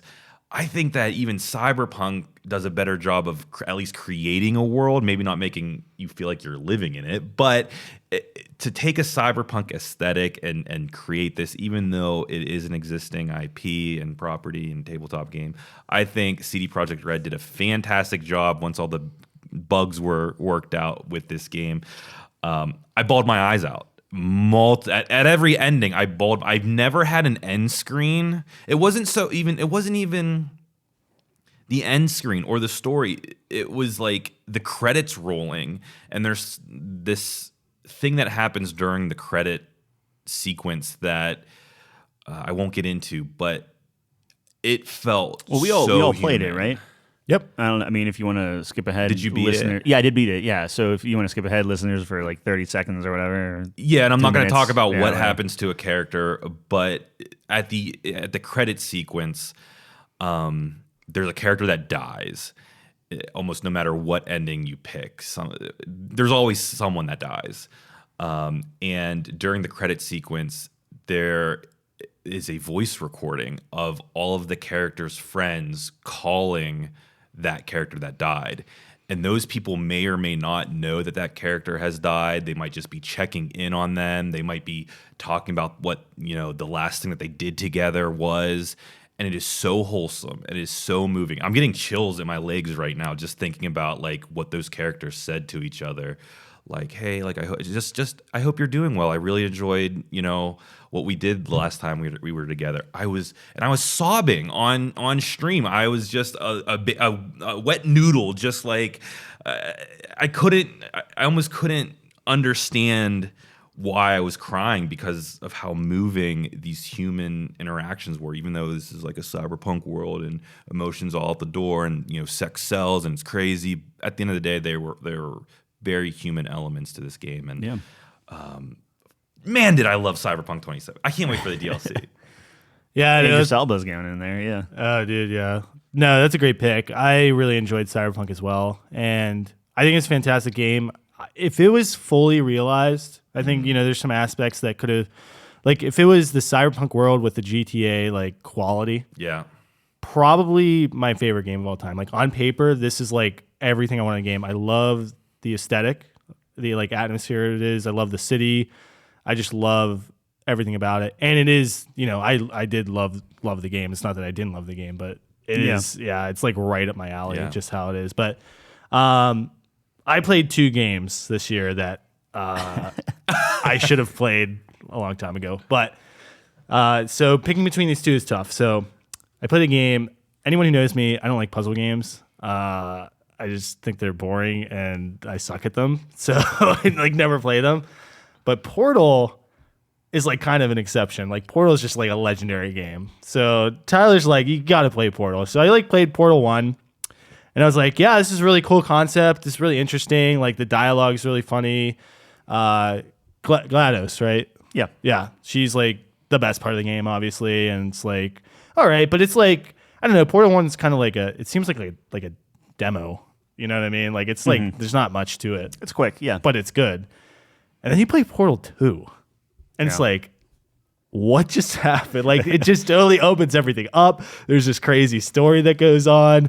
Like, oh my gosh, it was just so wild. I just did not expect to like how well done the characters are. You're talking like robots the whole time, but they're like the most fleshed out. Yep. Character, the voice acting's fantastic. The puzzles are really interesting and how they add unique elements every time. But to me, it was like the story and like the dialogue, really, like when they're talking to you, and like your character doesn't talk. It's all just like they're talking at you, and it's like the funniest lines. The history of like the place you're trapped in, like when you go down to the basement or whatever, it's just everything is just so well done. So that was something I really considered. I didn't expect to enjoy Portal 2, but I totally get it now why it's so legendary. But I also played Lord of the Rings. Shadow of War. That's the second one, right? Shadow of War. Went with the second, yeah. And as good as Portal 2 is, this game just clicked with me, dude. It's brutal. It's like you're chopping orcs up. You're just fucking... You're like a god. You're just too powerful. It's like super sweet. And it has like one of my favorite game mechanics I've ever seen in a game, where you can like recruit orcs and you attack fortresses and like you gain rivals. And it's like this natural thing where it's just like these natural stories kind of come up where like I'll never forget, like there's this orc who's like all about natural whatever, the natural world, and prays to the serpent or something. I forget. And then I kill him, and he comes back. Like his arm is like metal now, and he's like slowly every time I kill him, he just replaces another body part with metal, and now he like gets the nickname the Machine. And it's like this. It was like, to me, it was like in my head canon. I'm like, he like replaces his whole body and soul with machines, and he's like fucks the natural world. Like he's all about like, I will do whatever it takes to beat you now. And it's like so amazing. And yeah, Shadow of War was so fun. The story's not great. It's like so vanilla. I think the first one was better story-wise, but I knew that the gameplay, like the mechanics, and just from you, like the story's not great, but the gameplay aspects are just so amazing. What is it? The Vengeance system? Is that what it's called? Or Nemesis? Nemesis system, thank you. And oh my god, it is just so fun creating your army. Yep. Having those nicknames of the orc, they all have a personality. It is so amazing. And I'm sure that like the more you spend with it, the more you can start seeing the little cogs moving in the game part of it, where it's like, oh, okay, so this is the generator here, and this does this. But I feel like that game doesn't necessarily wear out its welcome. Like if you did everything, it'd probably get worse the more you played it. Yeah. But I think you played it enough where you had like your story, and it'd be very similar to other people's, but like the names are different, the way you interact with them is different, your gameplay is different. Like it was so personal to me, and I remember those little stories about like the unique orcs that I just remember. Like there's this guy cut his head off, and usually like once you decapitate someone, they're done, they're out. That's can't come usually back how the world. Yeah. And then he comes back with his head sewn on. And I was like, what the fuck? It was just crazy. Like those things just stick out to me. It's like so wild, but oh man, I love that game. So that's my pick. Sorry, that was a little long-winded.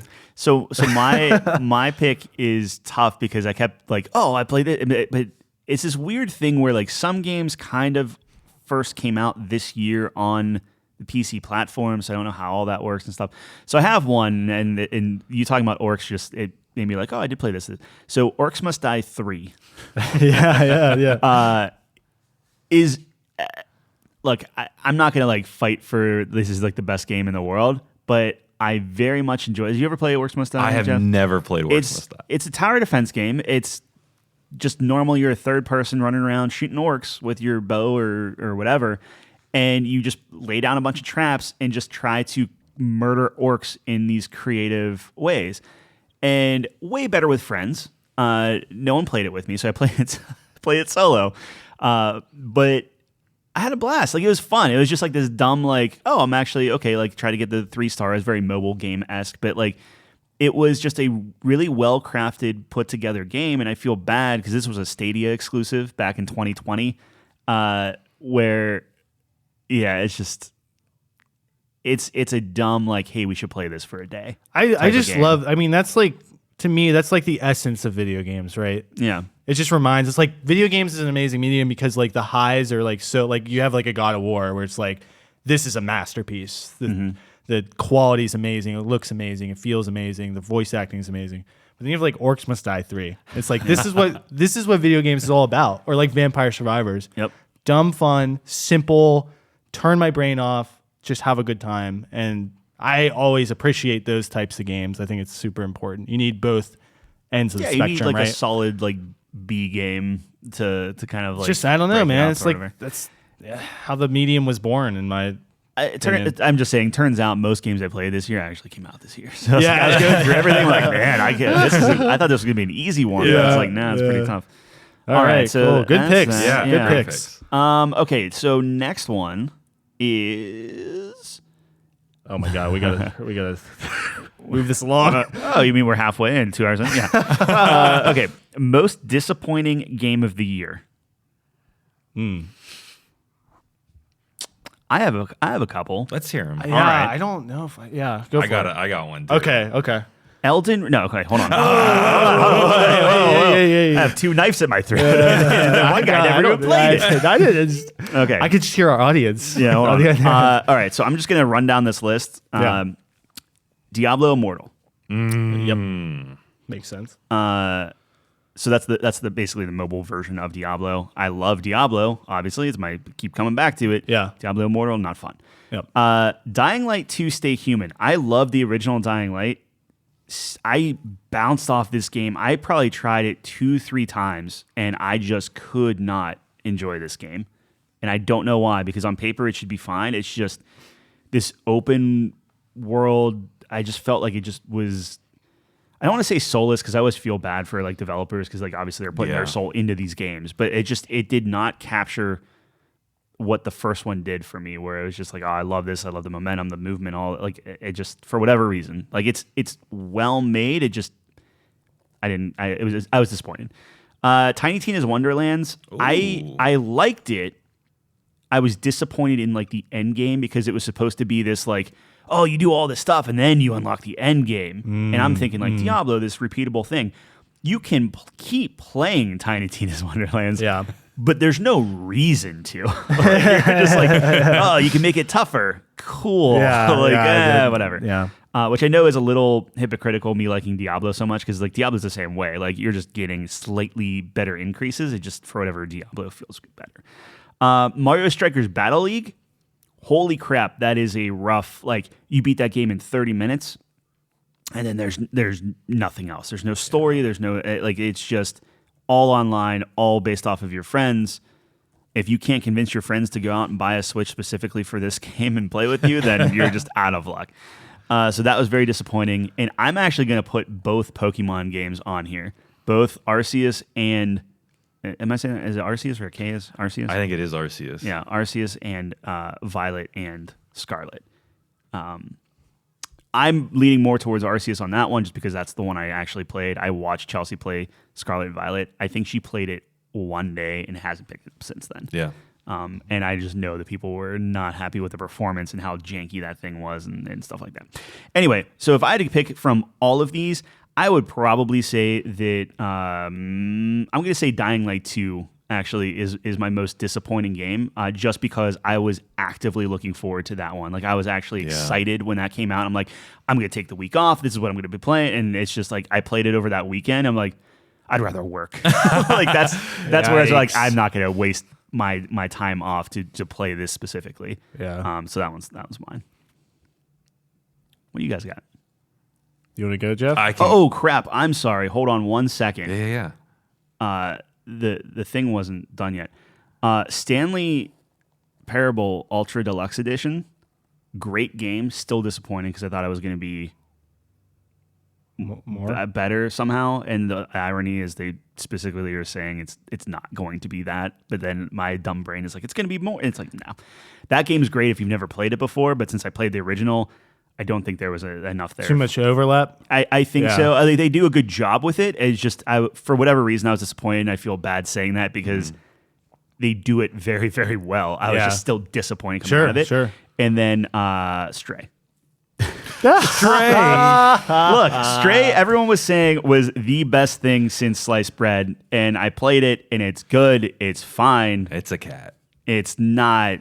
I will. That's going to be on my tombstone. Loving husband. Stray was not game of the year. Oh man, I can't believe how many nominees it got. It was from the less popular so shows. overhyped, man. yeah. Like I put in I'm. On the Golden Joystick Awards, it won Best PlayStation Game of the Year. That's insane. That's come on, better than God of War and Horizon. That's nuts. Did Miles Morales come out this year? No. Okay. All right, Jeff, would you like to? Yeah. I'll let's hear it. just follow up. I have two here, kind of falling into the most disappointing and worst of the year.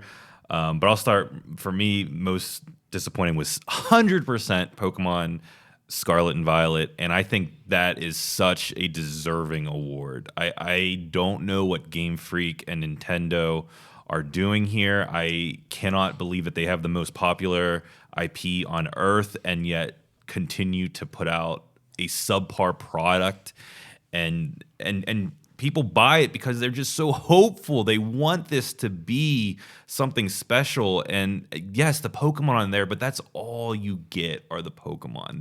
The world is completely vague and passionless. And I want to say these games start off by feeding a legendary Pokemon a hoagie. And I don't even care if that's spoilers. That's how dumbed down these games are, where you feed the Pokemon a hoagie and that's how your adventure starts. There's no character customization. You're wearing this school uniform. It completely takes away any type of customization or embodiment into the character. Yeah, like I mean, there's some clothes you can get, but it's like really lackluster. And in 2022, you gotta give me something, man. You gotta give me something. And I tell this all the time. Any art director can do a better job than the art director that's at Game Freak. And I'm sorry, whoever you are, but come on, man. Like, just look at the movies. Even Detective Pikachu was more inviting into that world than any of the video games have been since, I would say, the DS era. But we're not a Pokemon podcast. That is just, I'm sad. We're almost a Pokemon podcast. One thing to note too, because it sounds, obviously, John, you want to put yours up too. Like, it's worth noting, Temtem came out this year. I know. So, like, as far as what you want that core experience to be, now I played it when it was in early access, but I felt that was a little bit more akin to kind of like what we were looking for from like a Pokemon game, where like, your rival's your rival and actually wants to beat you. Yeah. You actually have to heal up after you do the battles and different things. You have to pick the Pokemon that you want, or Temtems that you want to like level up and stuff like that. But what do you got, John? Did you have another one? I just have one more honorable mention for worst game of the year. Callisto Protocol is awful. That game is foul. But that's my most anticipated. I'm sad about it because it is so gorgeous. They have the setup. They have everything that should make this game phenomenal, and they just dropped the ball. They dropped the ball with gameplay. They dropped the ball with weapon advancement. They dropped the ball with enemy design. They drop the ball in everywhere that you think it shouldn't, and this game falls incredibly short. I finished this game yesterday, and I finished stream. I was saying goodbye, guys, and I realized I had already forgotten the main character's name. Like, nothing. You don't care about the main character at all. You don't care what's happening because you have no frame of reference of who any of the people are. You didn't play Dead Space 2. I only played Dead Space 3.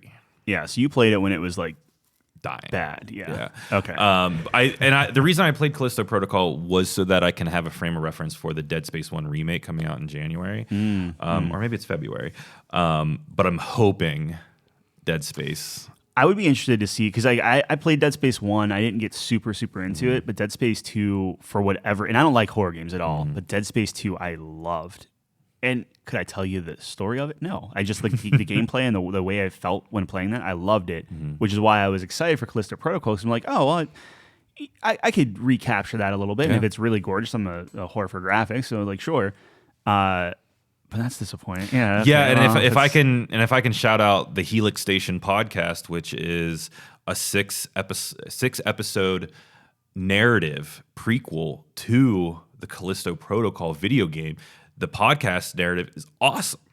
Yeah. It's like this super engrossing story, and then you get to the game and you're like, where'd this story go? Why don't they tell me anything about any of these characters? And this is an 8 to 9 hour game that felt like 40. So yikes. Okay. I am dumping on this game. I'm sorry if you guys like it, but just know what you're getting into. And if it's your thing, it's going to be your thing. If it's not, I don't think it should be anyone's thing. But sorry, John, not spending the full money on it. All right, what do you got, John? Yeah, so I wasn't sure what I was going to pick for this one, but after Tyler rattled off his list, my pick's Tiny Tina's.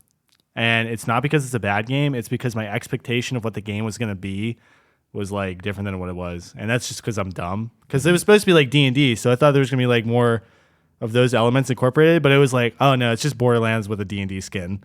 Yeah. So I was like, oh man, that's not what I really wanted. So disappointing in that respect, even though it's my fault, but it was still a fun game. I just wish they went harder into the D&D aspect of it, I guess. I think that would have been more interesting, but like some of the stuff they did was really creative. Like you have spells, that's always cool, and instead of like grenades, right? And then some of that stuff. But even that, it's like there was still a 1-to-1. It's the same. Yeah, it's literally a skin. Yeah, a D&D skin. Like it seems like, I don't know. It seems like a DLC, right? Yeah, well, that's the thing is they made that DLC and they're like, oh, people seem to like this, and then it's like, well, right. Yeah. So that's my pick. Gotcha. Again, not a bad game, but do we need to pick one of these or no? Nah. Okay. I feel like we're on the train now. We all have our own picks. Yeah. Moving along. All right, sure. Okay, cool. So let's see here. So I didn't have a worst game of the year. If you want to put it as Callisto Protocol, I think that's fine. Yeah, I'm good with that. I'm good with that. We'll kind of skip that one. It's a good pick. Best story is what the hat is telling me now. Yeah, this is Jeff. Why don't you go first? Yeah. What are you doing with that giant manuscript that you're pulling out? No, I'm gonna keep it. I'm kidding. Do whatever you want. I am again God of War. I finished the game. I played on platinuming it. What I'm intrigued about is people are telling me that there is a secret ending, or you understand more of the ending once you fully complete the game. So what I mean by that is I have finished the last boss. I've rolled credits, but I still have some side missions left. I have Does it let some you do optional the side bosses. Yes. Okay. So right out, you don't have to like scum save or have a backup. You can just continue after you beat the game. But I'm really intrigued as to what this secret knowledge, like there's this secret fountain like waiting for me on a game that I already thought could not get better narratively. And I'm going to be frank, I don't think God of War does very many good things outside of its narrative. I think it is strictly a narrative game at this point. I think its gameplay is actually lackluster in a lot of ways. And that's really weird to say because I know a lot of people like God of War gameplay. I'm just not one of those people.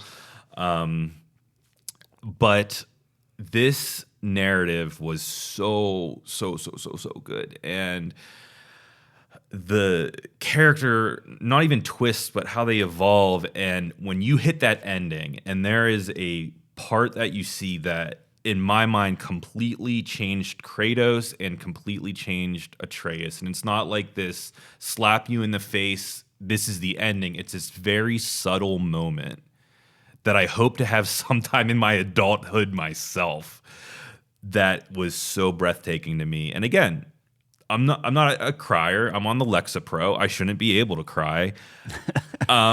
But cuts to Lexapro. Get your waterworks going. Yeah. And I am sitting there in stream on camera, recorded, bawling my eyes out. And I said, guys, you know what? While credits are rolling, I'm going to walk away. I'm going to go wash my face, grab a drink, grab a snack, kind of cool down because I was so disheveled. I come back and on screen I see Kratos' face and like some of these other characters, and I just instantly start crying again because it was so moving. So, so Nate told me you did that, and that's one of the deciding factors when I was out for Black Friday. Like, and I'm like, oh, just buy a PlayStation. That's fine. Like, I have to, right? Like, we have to do it, right? So that is my best narrative or story. Not super creative, I know. No, I echo that. I just want to call out that. So I started A Plague Tale Requiem before God of War, and then I was like, well, we're going to be talking about God of War. I have to play God of War. However, I have not stopped thinking about Plague Tale Requiem, and I keep thinking about how excited I am to go back to it because I think it has one of the most intriguing openings. Like it like highs, lows. It does like the little like we're gonna play hide and seek where you're like doing like a tutorial and stuff, but they work it so well in the characters and the graphic. Like it's so good of an opening that like I can't wait to get back to that. So like, am I willing to say it's the best narrative ever? I can't because I'm not anywhere near far enough in it. But that first impression was so good. Like I think it needs to be at least mentioned. So basically, I echo everything you say with God of War. But if we're just putting each of our own things here, I'm going to use my slot for A Plague Tale. Yeah, totally makes sense. Similar to you, I'm not deep enough in God of War to put that, but of course, there's nothing wrong with mentioning that. I mean, it's that quality, but I'm going to go back to Horizon on mine, kind of mirroring my thoughts with the moment. I just was really surprised at how much I enjoyed the narrative. Like Jeff was talking about, I was not sure where they were going to go after the first one. I thought we kind of discovered all there was to discover. The huge twist was kind of, out there now. So just seemed like there was no room left, and they proved me wrong and broke down the wall. And now I'm like super excited to see where it goes from here. So I just want to shout that out. I know it's probably not as good as God of War, but I just thought it made such a leap in the series. At this point, it makes me want to play fascinating to me. Yeah, I think it's really good. So I think what Horizon did is something that I can't even count on one hand the amount of games that have tried to do. I think that type of story in their kind of like sci-fi universe is so unique. Like it's not this interstellar like crazy galactic like sci-fi adventure, but it's a very like Earth sci-fi adventure. It's believable. Like you could see it actually happening. It's like a sci-fi, but it's also like primitive. Yes. Yeah. Like what a like you would never think that would go together. Right. And it's beautifully blended. Yeah. It is when that moment hit and what you're talking about with where the second one goes, it is just when I was streaming, I was telling people, I said, I haven't played a game like this, I don't think ever. It is so, I'm so happy that this story just exists. It should exist. Yeah. It's like one of those things that's like, I feel like we'll never run out of good stories. Yeah. You think you've seen it all, and then it's like, I love these. You're like, I never would have thought they would go there. And it's like, I don't know. So that's my pick. Awesome. All right. This one is going to be pretty much Jeff leading it, but best streamable game. Yeah. I was actually it's like we put this on here for someone specific. Yeah. I was dreading this category, right? Because the reason I was dreading it was because this. You didn't want to put Elden Ring down again? I know. Exactly. I didn't want to put Elden Ring down. But I think the reason why this is such a tough category is because the best streamable game could mean something completely different depending on who's streaming, right? So Amaranth, I don't even know how to say her name. Her best streamable game is anything from like a kiddie pool, like because she's gonna make millions of dollars in a bikini. It's my favorite game, right? And then like I don't know. So like obviously like a top tier gamer is gonna be playing like something super skillful, and people are going to tune in and have a really good experience with him because he's super good at games. Me and my small community, the best streamable games were things that we could discuss, things that got people talking because the community is so small. So one of the games that I thought really engaged my community was the Stanley Parable Deluxe Edition. And Wow. Not because this was the most fantastic game, like you said, like it might have been a lackluster. This was the first time I played it, so a lot of this stuff was new. I will say the stuff that came with the Deluxe Edition for me did not hit as hard as the original game. I kind of felt like I was done with it with some of the deluxe stuff. But this game was such a unique experience, and people would come into my chat and be like, "Yo, what did you just do?" And like, "Why is that baby on fire?" And I was like, "I don't know why the baby's on fire. Does the baby represent me in my like adolescence, or like trying to become an adult, but I can't do it? Like, I don't know what the baby represents." And then it's like, "Oh, but you're back at the beginning again." It just had like a lot of WTF moments that me and my community could kind of bond over. And it wasn't my most successful streaming game. Like my most successful streaming game of the year was probably either Cyberpunk or Elden Ring, just because of what the event of Elden Ring was with that release.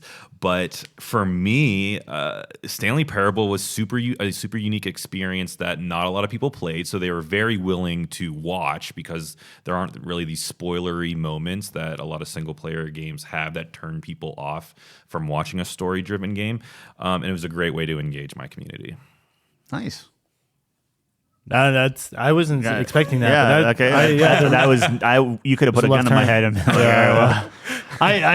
but when you talk about the reasoning behind it, that makes a lot of sense. And that's a game like that where there's like so many choices and the wackiness and craziness, it really sparks the conversation. So, all right, Tyler, you're up. I know you had a little streaming phase for a little bit. Just put neon white in there. I mean, look, if you're streaming a game, and you have.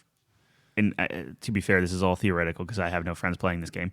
But the idea of streaming it and trying to beat other streamers on a leaderboard, that'd be my pick. Okay. Yeah. I don't stream, so. Okay. Fair enough. Yeah, no. I was like trying to think, when did I stream Grandia 2? And I think it was last year, so it might not count. But that would be... I had a couple of viewers at one point. The hat is telling me worst game of the year, which we are just going to give to Callisto Protocol. Yes. So congratulations, Josh Duhamel. Yikes. The next one is best multiplayer. Go ahead, John. Okay. Yeah. So for this one, I went with Call of Duty again.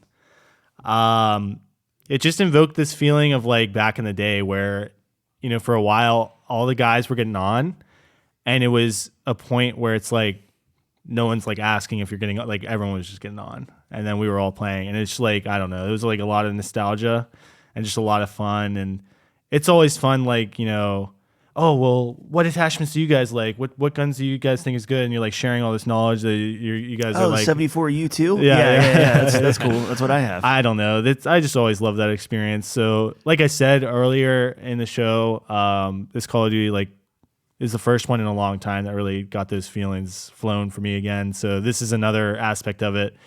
I know there's a lot of things we can complain about it, but really, just playing with the boys again, it was my favorite multiplayer experience, at least. When it works, it works. Right. And they're typically in Call of Duty games, you have these map where you're like, oh, I hate this map, or oh, I can't believe we play that. There wasn't a single one that I was like, I hate this map. Like there are certainly ones I like more than others. But, yeah. I really enjoyed the maps this time around. Like the modes, everything, yeah. Like comparing to like the classic ones, those are like legendary maps, right? That you still remember to this day and like your favorite spots. But like, it's been downhill since then, but this is like the first one in a while. Like I said, the maps are like pretty cool. They're unique. They're pretty balanced. They're recognizable. Like I'm starting to remember the maps. Like they're, they stick out. So like you know where you're looking and what you can do, and like there are good, just smart. It's really intelligently laid out. So that's my pick. I know that I've mentioned that game quite a bit, but I really enjoyed it. So. I'm gonna throw Splatoon 3 in there real quick. Like it won Best Multiplayer from Game Awards. Yep. I was very surprised and actually delighted that it won Best Multiplayer, because I think that is a perfect example where Nintendo does Nintendo's thing, and it would be weird where it's like, oh, every 2 hours the maps rotate, but you literally only have 2 maps to play on every 2 hours, and you think like that's gonna get boring. But like you learn your strategy, and every match is only 3 minutes. So like even if you're getting just dumpstered, you know it's gonna be over in like a minute and a half, and you don't have to worry about it, right? Right. And you want to try new things, and they open that up for you, and it's just like aside from the progression, which is very slow, and some bizarre thing like outside of the multiplayer, I would say. But the multiplayer itself, surprisingly, especially for a Nintendo game, works pretty well. And it's so fun. Like I would love to get into that where it's like we have a set squad, and I feel like if you have people you jive with, like, okay, you're going to do this, you're going to do this. Like, I feel like you could just dumpster people, and it's always fun in multiplayer games. But yeah, I'm really glad that Splatoon is getting these accolades. Yeah. I think it is a long time coming and very well deserved. Yeah. Are we moving on to mine? Yeah, it's all you. We're looking at you, man. Go for it. Of course, mine is going to be World of Warcraft Dragonflight. I've already mentioned the raid, what happened on Wednesday, Tuesday, but World of Warcraft does something to me. It's like if my candle is out, it lights my candle. Like, maybe that was a weird metaphor. No, I'm with you. But the other thing that World of Warcraft Dragonflight does is it did take me back a couple expansions. It almost like not retcon the story, but this feels like a game that was released in World of Warcraft's heyday. This feels like Lich King to me, where everything is clicking. The game is doing things to get the community together to play together, even though you might not want to group with them. Like, you see tons of players all over the place because these community events. There's this one community event where you have to cook a soup together. And it's this giant pot of soup with this like tusked guy, like this walrus guy, and he's a chef. And you stand around waiting for the chef to give you orders. And the order could be tenderize the fish. So these giant fillets of fish come out, and everyone, 30 some people in the zone are all attacking this fish to tenderize it. So that, and then whenever it's tenderized, it goes into the pot. And then, but some other people might be getting orders to like stir the pot. So then you jump into the pot and you spam stir, and you see all these people stirring the pot. And I know that this sounds so lame and weird, but it is like what makes a multiplayer MMO, well, an MMO. It forces the community together to do weird things, goofy things, sometimes really epic things, sometimes some not so epic things. But you make friends along the way, and that is why Dragonflight is my multiplayer game of the year. Find a game you feel the same way Jeff feels about World of Warcraft, man. It's like, also, I don't know if you can tenderize fish. Is that real? You tenderize meat. I feel like you could tenderize fish. I feel like you can tenderize anything. I feel like it's a missed opportunity. You should be able to like jump into the cauldron and then do like a wave. Like you just all like running around. A whirlpool. Yeah. That's funny. Yeah. All right. Good picks. Almost there. We have the next game is Best Style. I would like to just throw up Neon White there. It is anime as heck. Nothing you say makes sense to me. It's like you hate a game because it's anime, and then you love this game because it's anime. Yeah, well, I'm just saying, like the style itself is it never goes away from that style. So from the menus to the music to like everything, it is very, very cohesive and jives well with each other. Like, like some game, and I would say the most recent one would be like a Street Fighter 6 scenario where like the fonts choices that they're using and even the logo doesn't look good. I know they had all the controversy with the logo. It's like it looks like you got off of like a stock photo site or whatever. And these pieces don't add up correctly, but this game, just everything about it is just so well done. I think it kind of harkens to like a Persona 5-esque thing where Persona 5 had a ton of style. This one just does a very, very good job. That's mine. I don't have to fight for it if we're just all getting one on the list. Right. I just wanted to shout out that. Yeah. I know you really like that game. Jeff, you want to? Sure. I got a kind of a out of nowhere one for me at least, and that's Pentiment for Best Style.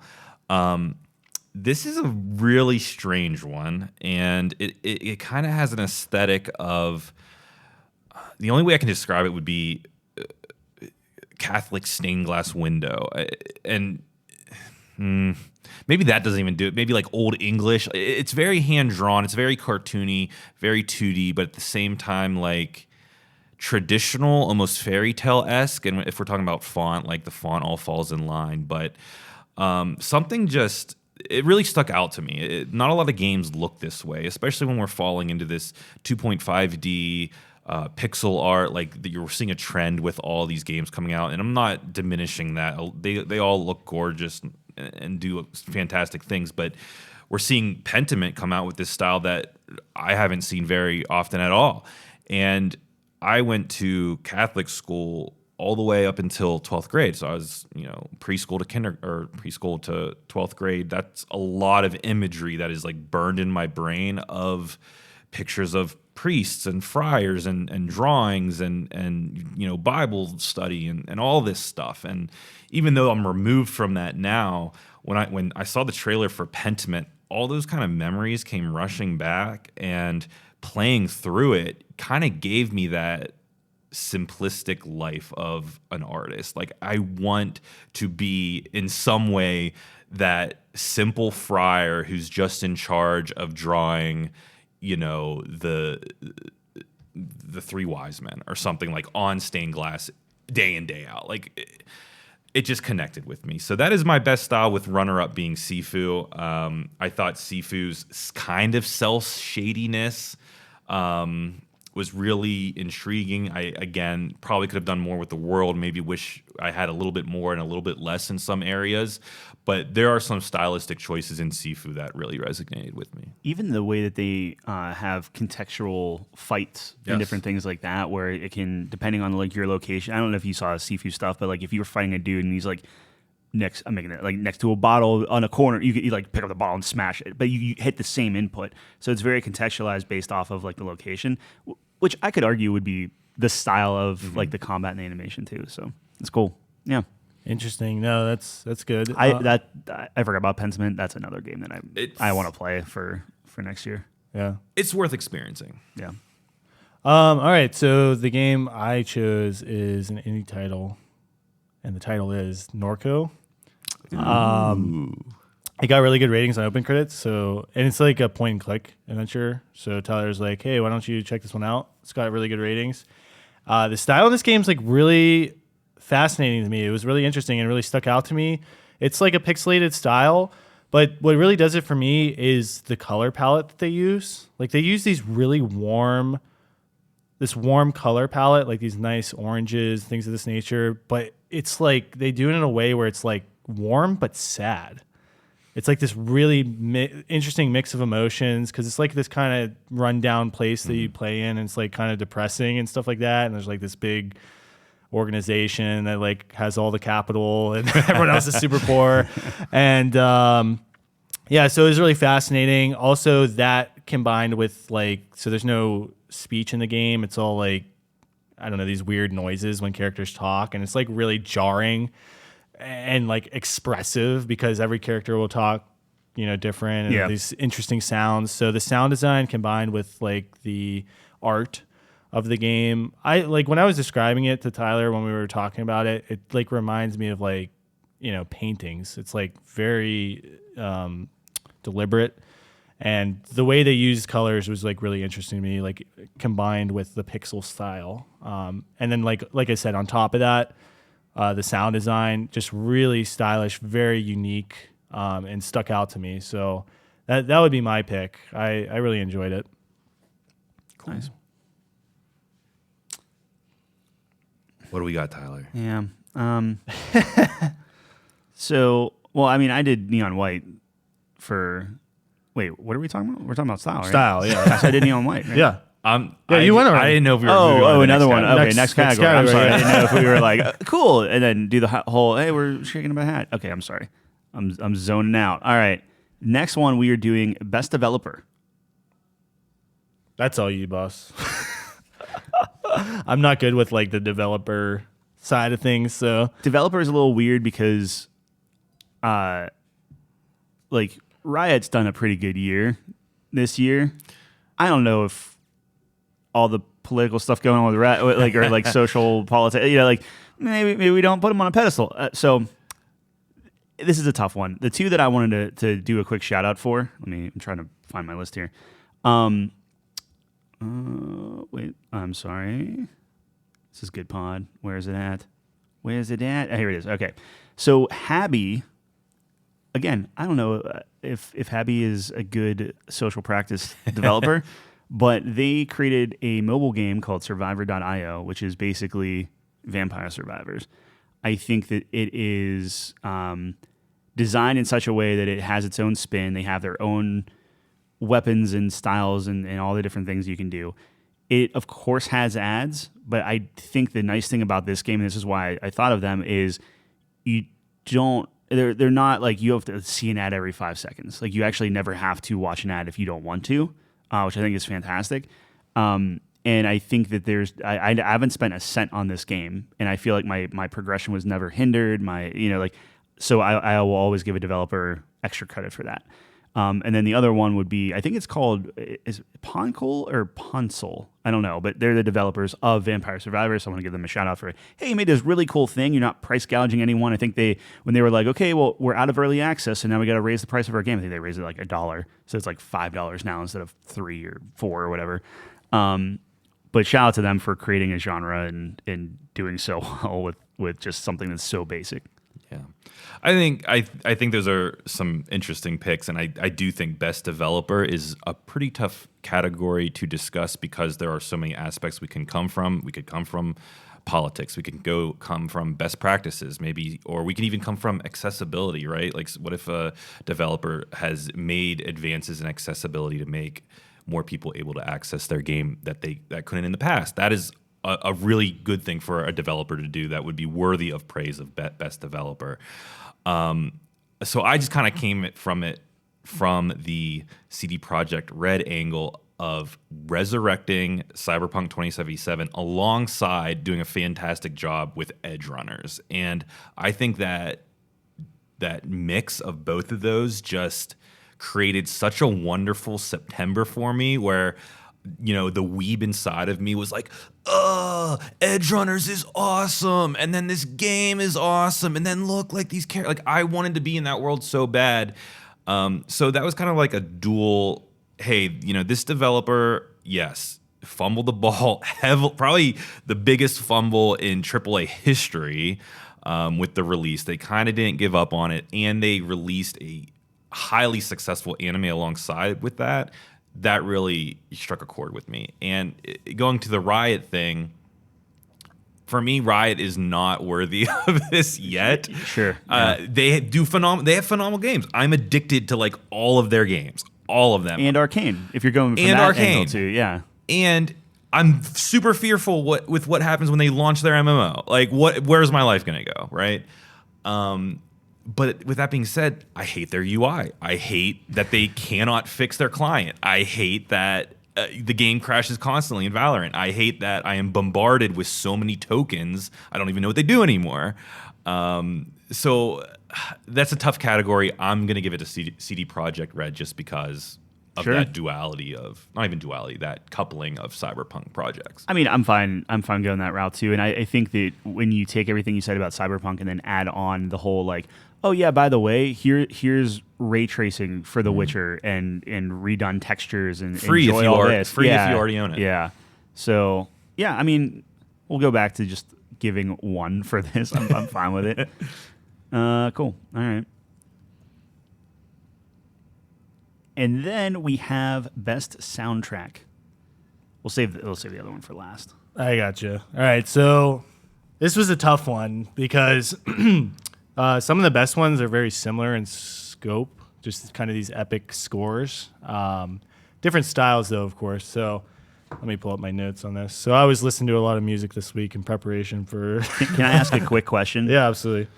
Does Lego Star Wars The Skywalker Saga factor into this at all? I didn't. Okay. But I could see where you're coming from. Well, I don't think it has an official soundtrack, which Right. is why I can be like, Right. oh, this isn't it. Yeah. But also, if you're going up against John Williams, I'm not Yeah, sure like you of win. course, that was my thought. Like, okay, Yeah. well that counts. Okay, Then yeah, it's we'll over. just, So it's like we'll put that off the list. That's fine. Yeah. All right. So what I wanted to mention first. So I try to, I haven't played all the games, of course, but I try to listen as much as I could. And I'm not gonna be able to mention there's a lot of great soundtracks. I feel like in today's world as well, like the audio game has gotten so much better, where you're really just the improvements that made, like I feel like every game, like the bar is like higher now, so the standard's just better. So I want to point that out. So there's a lot of games that like have really good soundtracks that I might not mention. So first of all, I always give a lot of credit to soundtracks of like remakes and things of that nature, capturing the original feeling, that nostalgia, while putting a modern twist on it, and incorporating those new elements. So Teenage Mutant Ninja Turtles soundtrack was just right up my alley.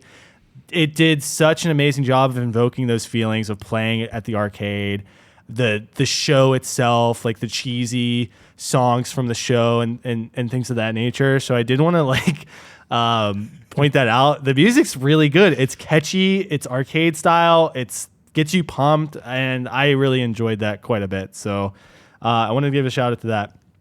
But then you talk about some of the bigger hitters here. Elden Ring soundtrack is just epic. If I had to I think it should have beat God of War personally.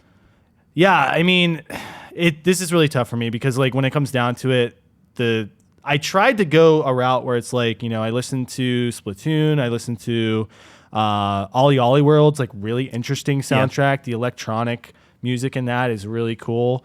And I think it invokes like a specific feeling to that game. So that was like something I was considering, but like I couldn't get away from like what the Game Awards mentioned because I just think that those were so well done. There's so many really great composers that just wrote some amazing music in these big hitting games. So really the ones I decided upon was like Elden Ring, epic score, amazing sense of scope that you can derive just from the music itself. Like the scoring of it is like so it's so incredibly like large, like adventurous and kind of mysterious at points. It's like really cool soundtrack. I really enjoyed that one. God of War is amazing as well. The choir is like I like was trying to look up like who they got for that because it is unbelievable. Like they are amazing. Yeah. The men's choir they got for that. And again, amazing job of reflecting what the game is through the soundtrack, right? I think to me, God of War does it a little bit better. Oh, you like God of War more? Yes, because I think that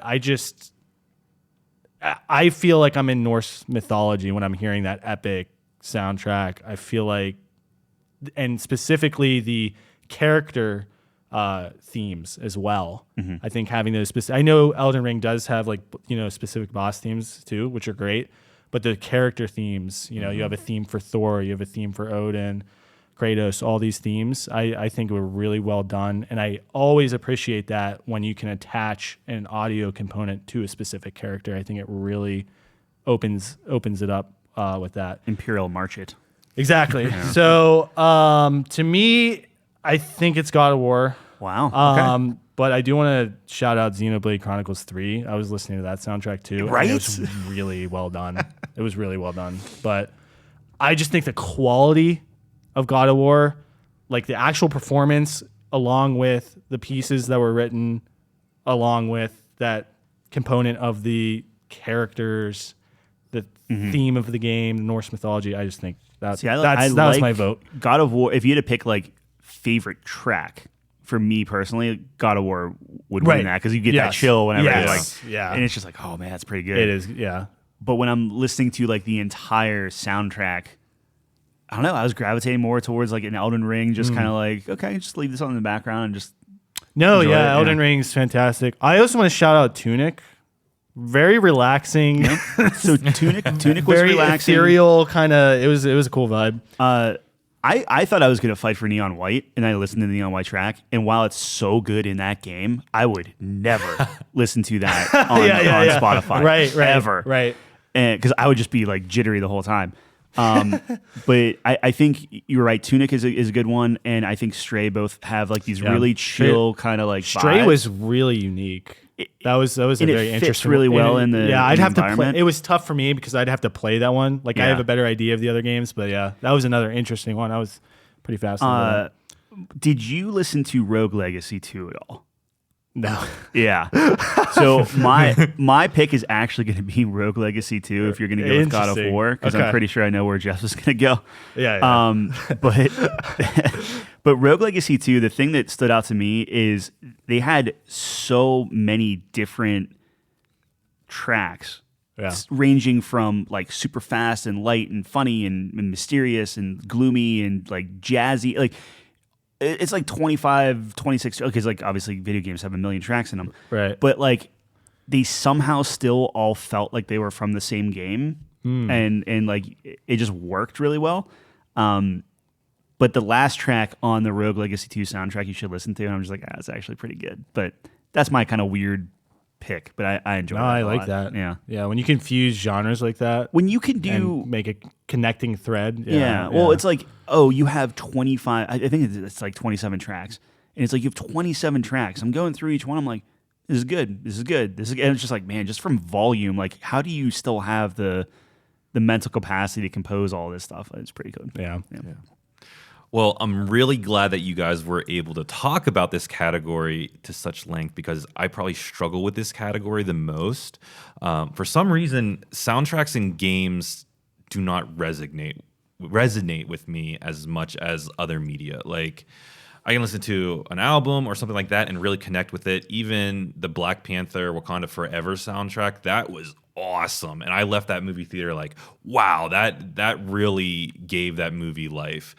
For some reason, I struggle with that in video games. Yes, I can think of some themes like the Halo 3 theme, or Skyrim, or even like you guys mentioned some stuff in God of War that I remember, like those really bassy horns and things coming in. But I'm picking TNMT Shredder's Revenge. Yeah. And the reason I'm saying that is because I think that game sucks. I think TNMT Shredder's Revenge is an awful game. I think I gave it like a 62 or a 67. I think it is really bad. Some things that are awesome about it are absolutely the soundtrack and some of like the art choices. And I think that is what only kept it alive for me. And what you mentioned, John, about transporting you back to nostalgia, or Saturday morning cartoons, or watching Street Sharks and like Teenage Mutant Ninja Turtles, or I think of like the X-Men opening of that cartoon, which is iconic, and it's like I want it as a ringtone. For some reason, TNMT just really struck me when I stopped playing that game. It's probably what kept me playing that game, because I think other things just really fell flat for me. But the soundtrack definitely helped strike that nostalgia chord. We played that one night, and we were like, yeah, we'll come back to this. And nope. Well, I mean, it's more of the same, right? Yeah. We told you, like, we did the arcade and it just died. Yeah. So it's like no. Everyone I'm not stopped. gonna play that again. Yeah. That was unfortunate. Yeah. All right. And then the last category we have before our top 5, bear with, we're almost there. Best game to play while eating Doritos while drinking Mountain Dew. Yeah, I guess I'll go first for this one. Yeah, This was tough. There's a lot of games that come to mind, when we're thinking about this category, but at the end of the day, I think like something like Stray really, fits this one perfectly. Go home. It's Call of Duty, right? I mean, it's. Do they still have the double XP? Yes, on Max? absolutely. That's amazing. That's so good. Absolutely, they do. We were like coming up for categories for this, and I was like, it was pretty late, so I get silly when it's late, and I was like just coming up with these goofy categories, and I came up with this one. It's like #sponsored. No, it's staying, but Call of Duty is There's something Call about of Duty owns Mountain Dew and Doritos. Every time a new Call of Duty comes out, I find myself drinking so much more Mountain Dew. It is an amazing partnership. For years and years. That was what, Modern Warfare 2? Was when it, like, the original? Yeah, I think so. I remember there was a big campaign for Modern Warfare 3. Like, I had so many Modern Warfare 3 Doritos bags. Yeah. It's like disgusting. Oh my god. Oh well. Well, probably my favorite category. great category. Jeff, I don't know if you have a different answer. I mean, when I think about this category, I'm not specifically aiming at Doritos. I'm trying to think like, what game do I play that stacks up the most dishes, plates, and glasses on my computer desk, right? Like, and how long do they stay? That's a better there? category. That's a good You category. know what I That's a mean? good Like, category. where, like, do they stay a day? And I'm not saying I do this. I'm not saying I don't do this. Do they stay 2 days? Oh, I know what's coming. You know, do I forget about that fork or that spoon and bowl underneath the desk? Does that happen? I don't know. I'm not there. But Could not. Who's to say? Yeah. who's to say? And that's World of Warcraft. Of course it's World of Warcraft. I'm raiding. I don't have my 5-minute AFK for the 4-hour raid night. So what did the plate sits there? It's got to be World of Warcraft. I can't leave my desk. I love your spin on this category. you are where I a thought there was ridiculous only man. one Yeah, answer, suddenly. he comes in with a fantastic answer. So that's really good. Oh my goodness. All right, we might be setting a record for this one, Ty. But, For the length of the podcast. yeah. Yeah, here we go. All right. So all the categories Yeah. are complete. Now we need to do the top 5 video games of the year. yeah. Which we threw Jeff a curveball because I think you came with one. Yeah, I thought we only needed one. I was like, All right. So here's fine. what we're gonna do. We're gonna start throwing some names down on here. I think it's safe to say God of War will be on the list. Yeah, I think I heard of that one. Do you both consider Horizon Horizon's my number on the 5. list? Personally, yeah, I think it should make it. Especially since it's been so overlooked. Like, it just... Didn't the first one come out in 2018? Or am I... The first one, the first one was overshadowed by, God of War, Red Dead 2. I think so. No, the first Horizon was overshadowed by a little game called Breath of the Wild. That's Oh, right. 2019, that's right, 2019, that's right. yeah. Breath of the Wild and... Yeah, it was God of War and then Horizon. Spider-Man or no? Spider-Man also, because it was a triple thing where I platinumed all 3 of those. That's cool. Anyways, yeah. Yeah. All right, so I think Horizon should be on there. I think it should. I mean, that's the thing is like Yeah. we're gonna kind of pick Yeah. and choose here, but God of War, Horizon, Elden Ring Yeah. are all on the list. The heavy hitters. I want to maybe we just keep kind of going around, kind of throwing some stuff up there, and then when we feel good, we can feel good. Yeah. I want to talk about. Well, I want to put Neon White on the list. I feel like we've talked about Neon White quite a bit. Yeah. But again, I think it's in terms of a solid game, both in like the story is actually there. Like I was Right. actually intrigued by the story. I think it's a cool premise. I'm not a big anime guy, but like it was anime. All the characters were well written in a very it fit the game. Do I love the dialogue? Is it as serious as it could be? No, but it hooked me enough in the perform. I mean, Jeff Bloom was the main character, right? So like, Yeah. It's you hard to- got that. Yeah, hard like to- it's good. It's Yeah. good voice acting there. Jeff Bloom? Jeff Bloom? Steve? Steve Bloom. I'm sorry. Steve Right? Bloom. Yeah, you're right. Steve Bloom. Okay. I was like, Yeah, that's Jeff. Steve's brother. He's very good. He's also on just there. good, yeah. All right. Yeah. So Do I'd we like want put to Neon talk White on about there. a Call of Duty? I feel like we've mentioned it quite a bit. I'm just It putting might just stuff be a on the little list, man. Fringy that's, pick. That's what we do. We throw it. We See what sticks. throw it up there, Yeah, and we all start. right. We start. I don't know cutting. if that's. I know we roasted it for a while, but it's Yeah, I mean, a lot of. Got to take the good with the bad. anything you thinking of, Jim? Yeah, Jeff. I am removing World of Warcraft. It will not be on the list. Okay. Thank God. World of Warcraft Dragonflight is my number 3 game of the year. Okay. However, I must say that this is another World of Warcraft. If you are not into World of Warcraft, you're not going to be into this. Yeah. I am super into it, so of course it's going to be on my list.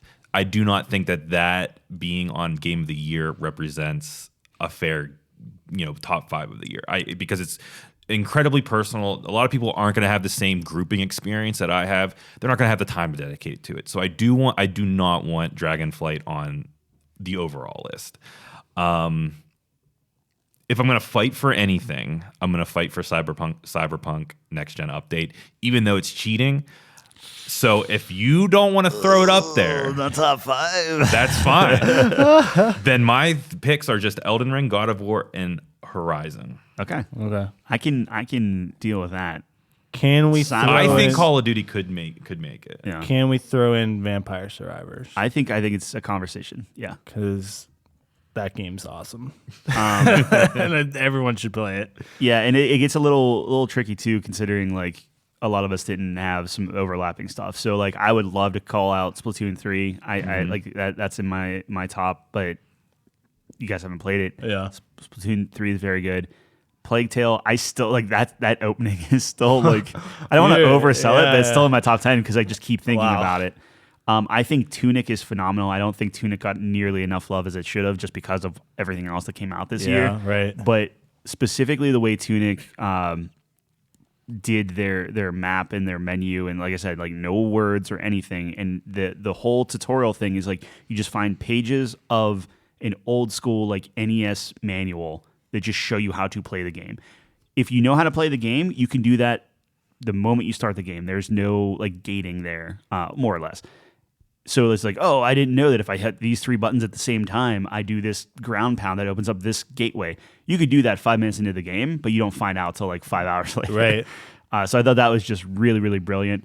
Again, Strange Horticulture, very, very fun. I wish there was more of it or some sort of like endless mode because I just felt it very relaxing. But it had a really cool story about like demons and fighting things, and you have to like find different plants for different people and stuff. It was just a bizarre game that like I found myself continuously thinking about. We'll kill that off the list.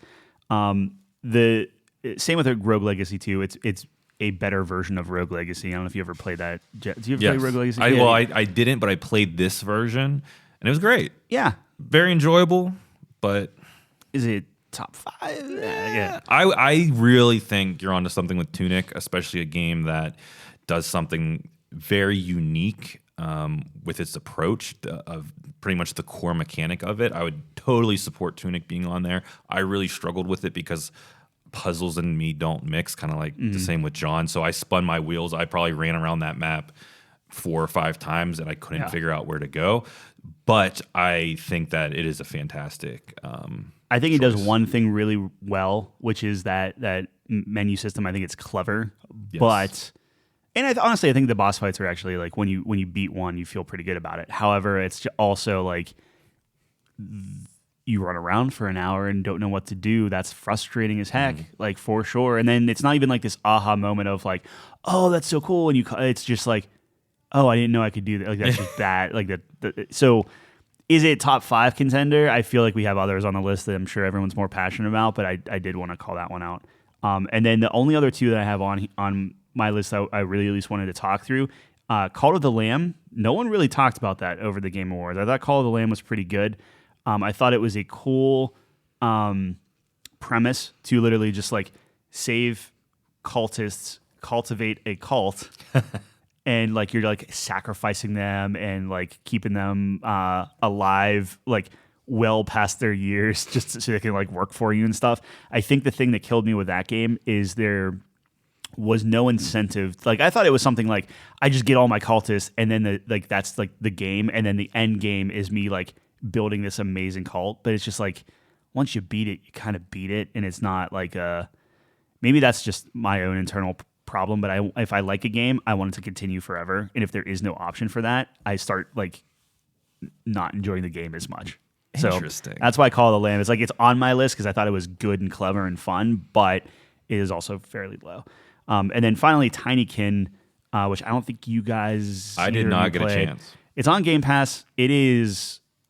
People refer to it as like almost like a Pikmin, but it's really, really, really good. And while I'm not saying it has like the best soundtrack in the world, the way it uses audio cues based off of like, it's like has like the same theme throughout a level, but based off the location that you're in, it changes the theme. And you're like this little tiny guy in a big world. So like you have the theme going on in the overworld. And then if you go inside of a piano, now the theme flawlessly changes to a person playing a piano. And it was so clever. And it made me like actually stop and be like, oh, that's really cool.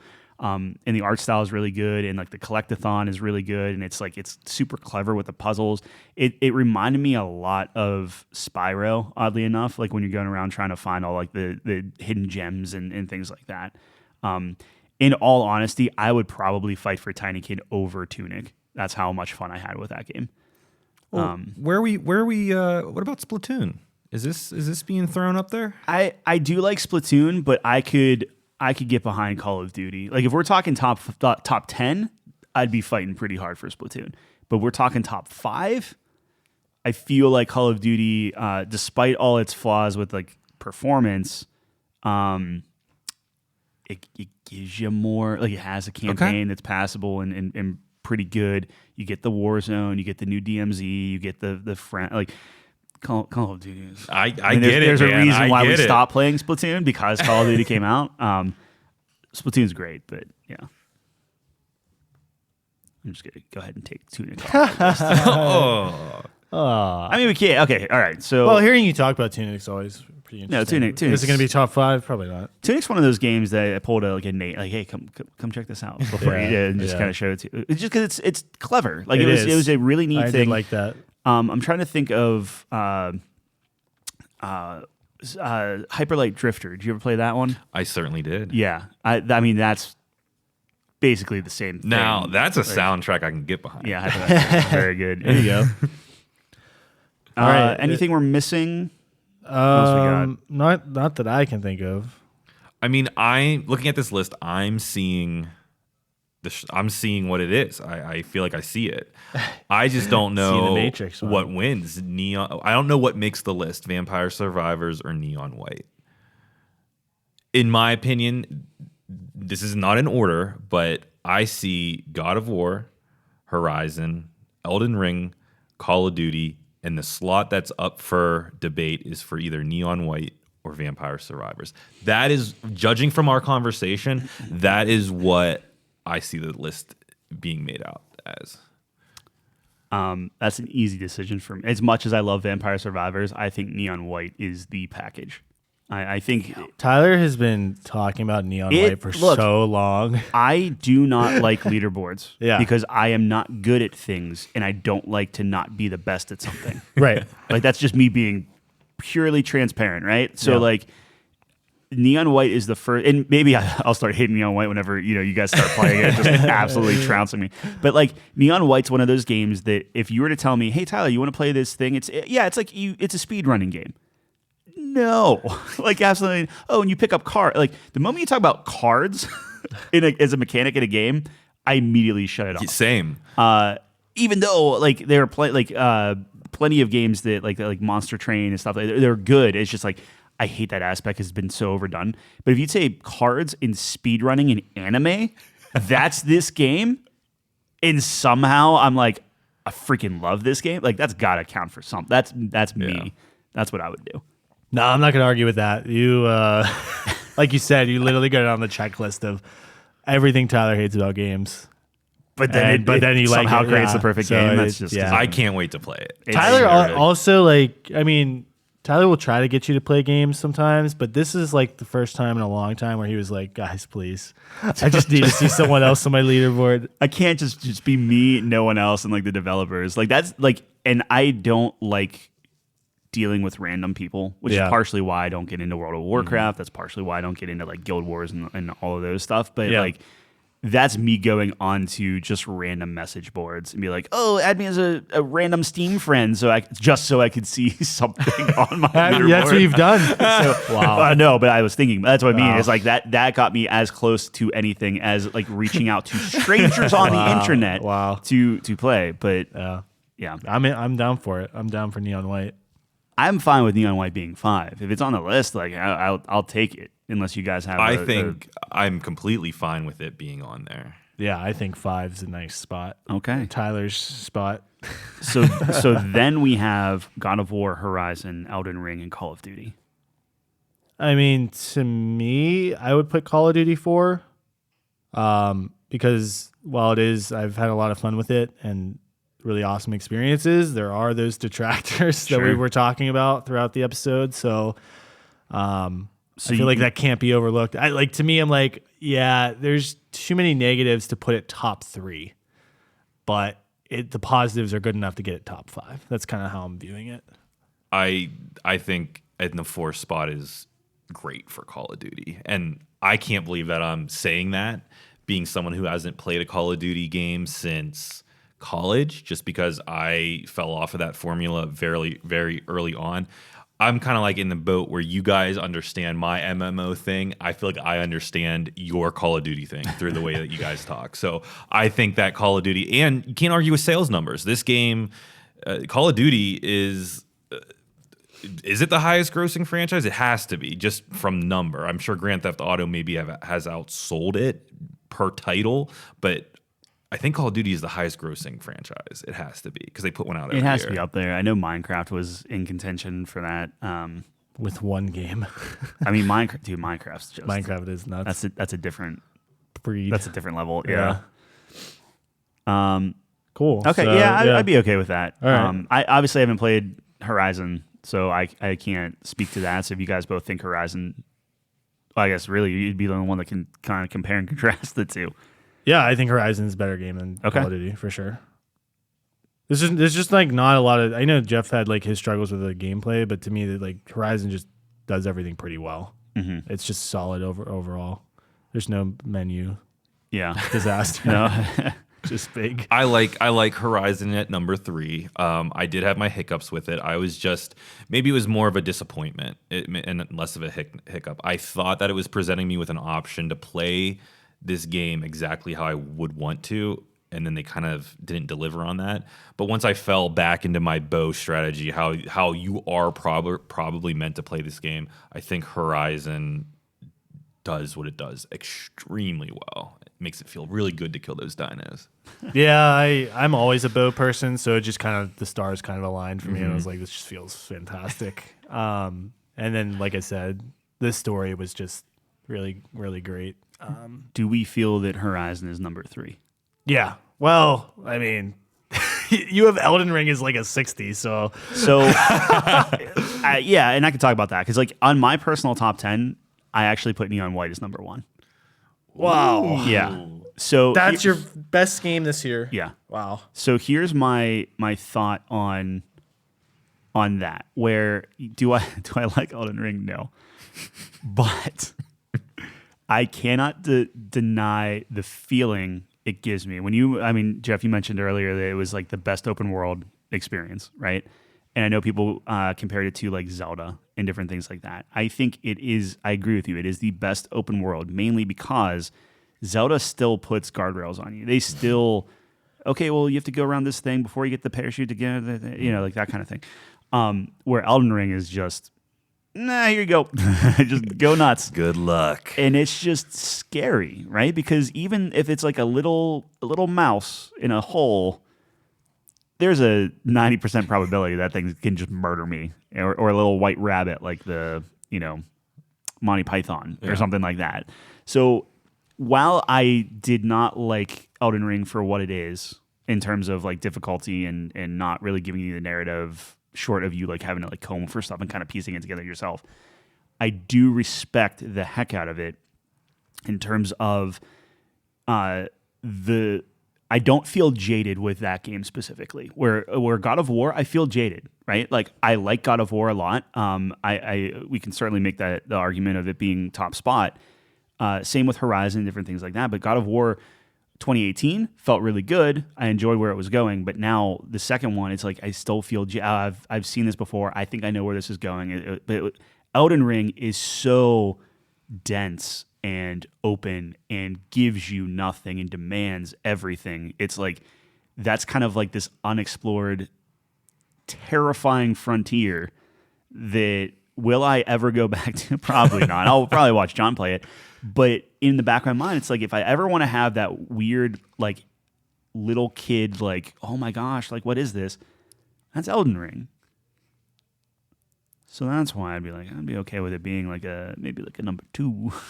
Oh, okay. All right. But I mean, that's up to you if it's like a. So we locked in Horizon at 3, right? Well, I'm asking. I think that's good. I think it's the gonna debate be tough, is Elden Ring or God of War. Yeah. So right, like, I would like to hear Jeff's aspect here.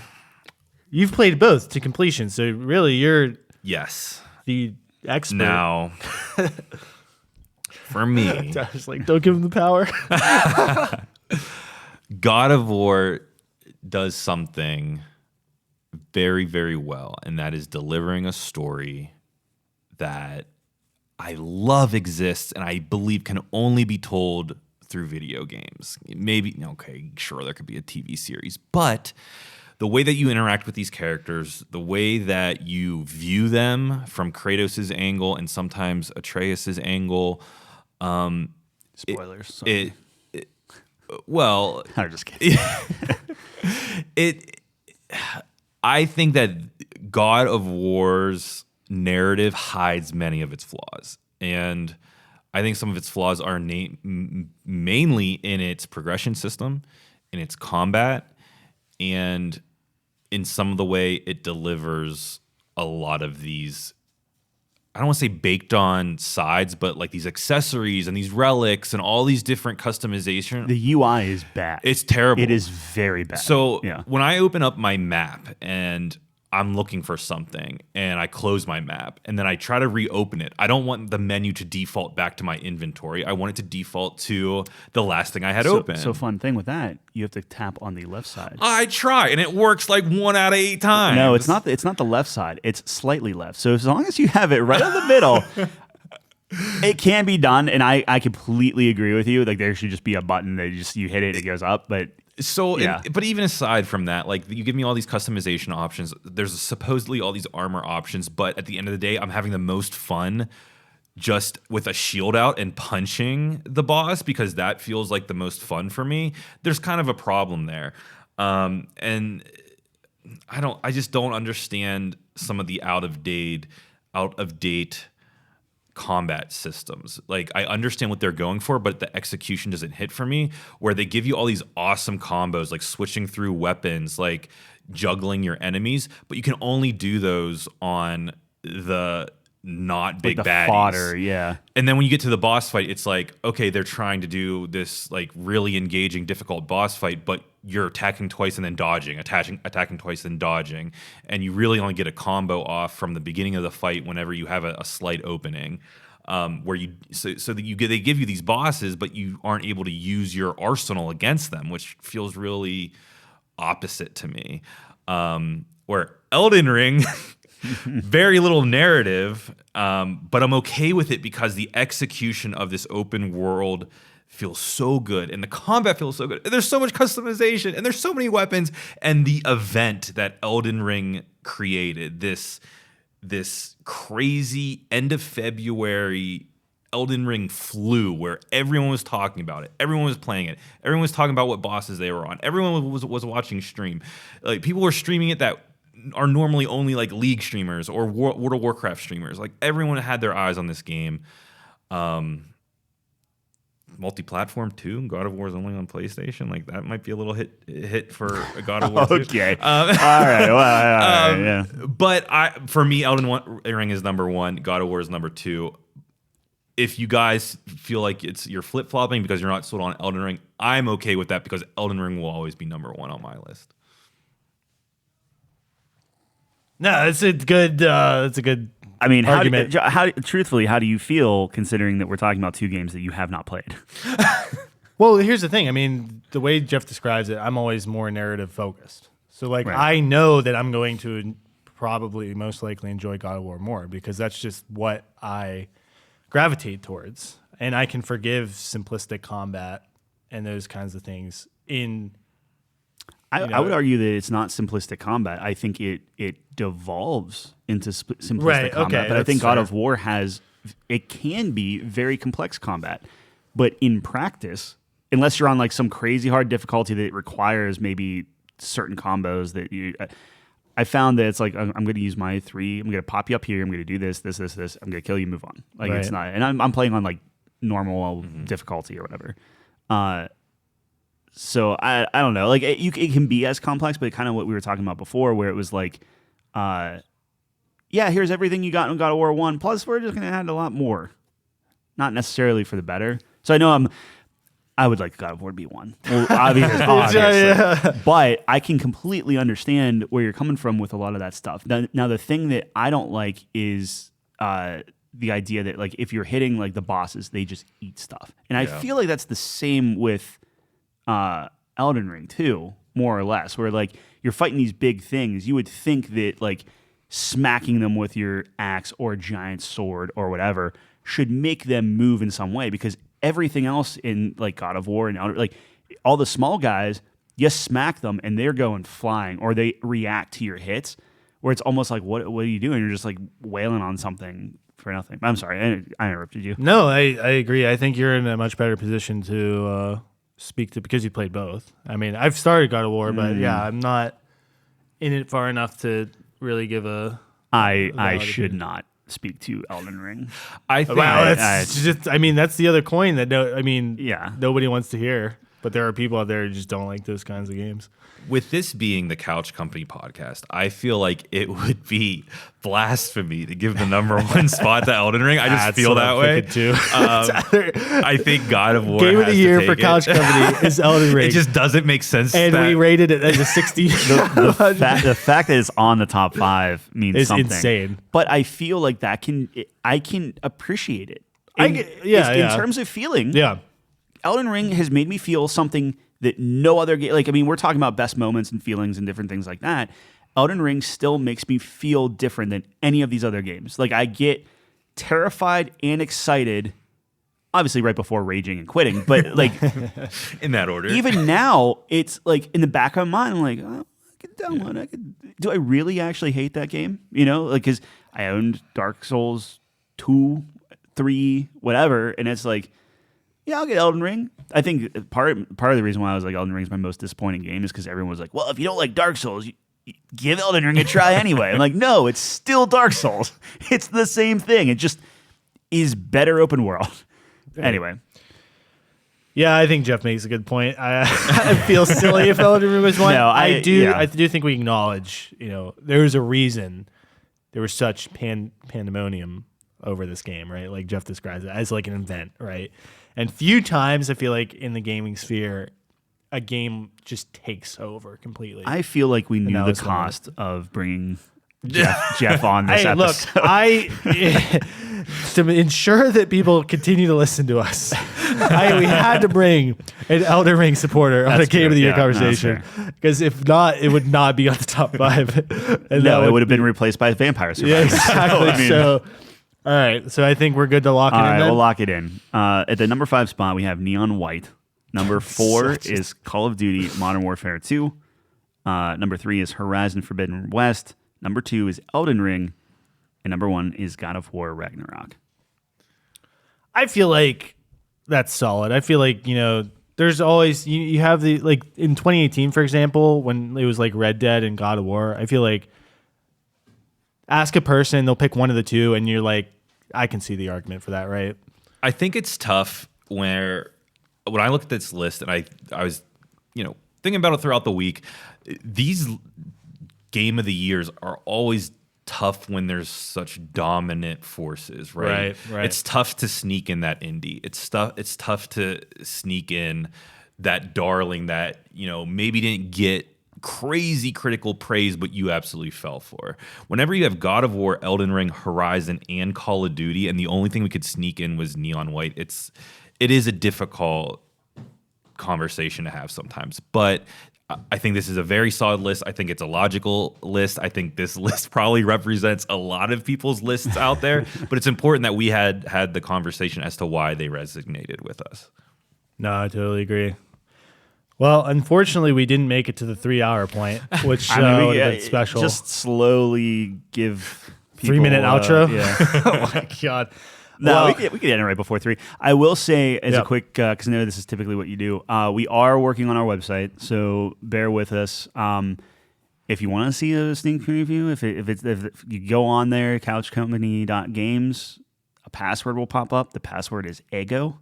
EGGO, all lowercase. Of course it is. A lot of lore ipsum. Like that's just like some Greek text for a lot of our reviews and things like that. But the podcasts are there. You can kind of see what the format is and kind of what we'll be putting on there. But yeah, absolutely. And of course, huge shout out to Jeff for joining us today. Thank you, man. We appreciate it. Thank you for having me.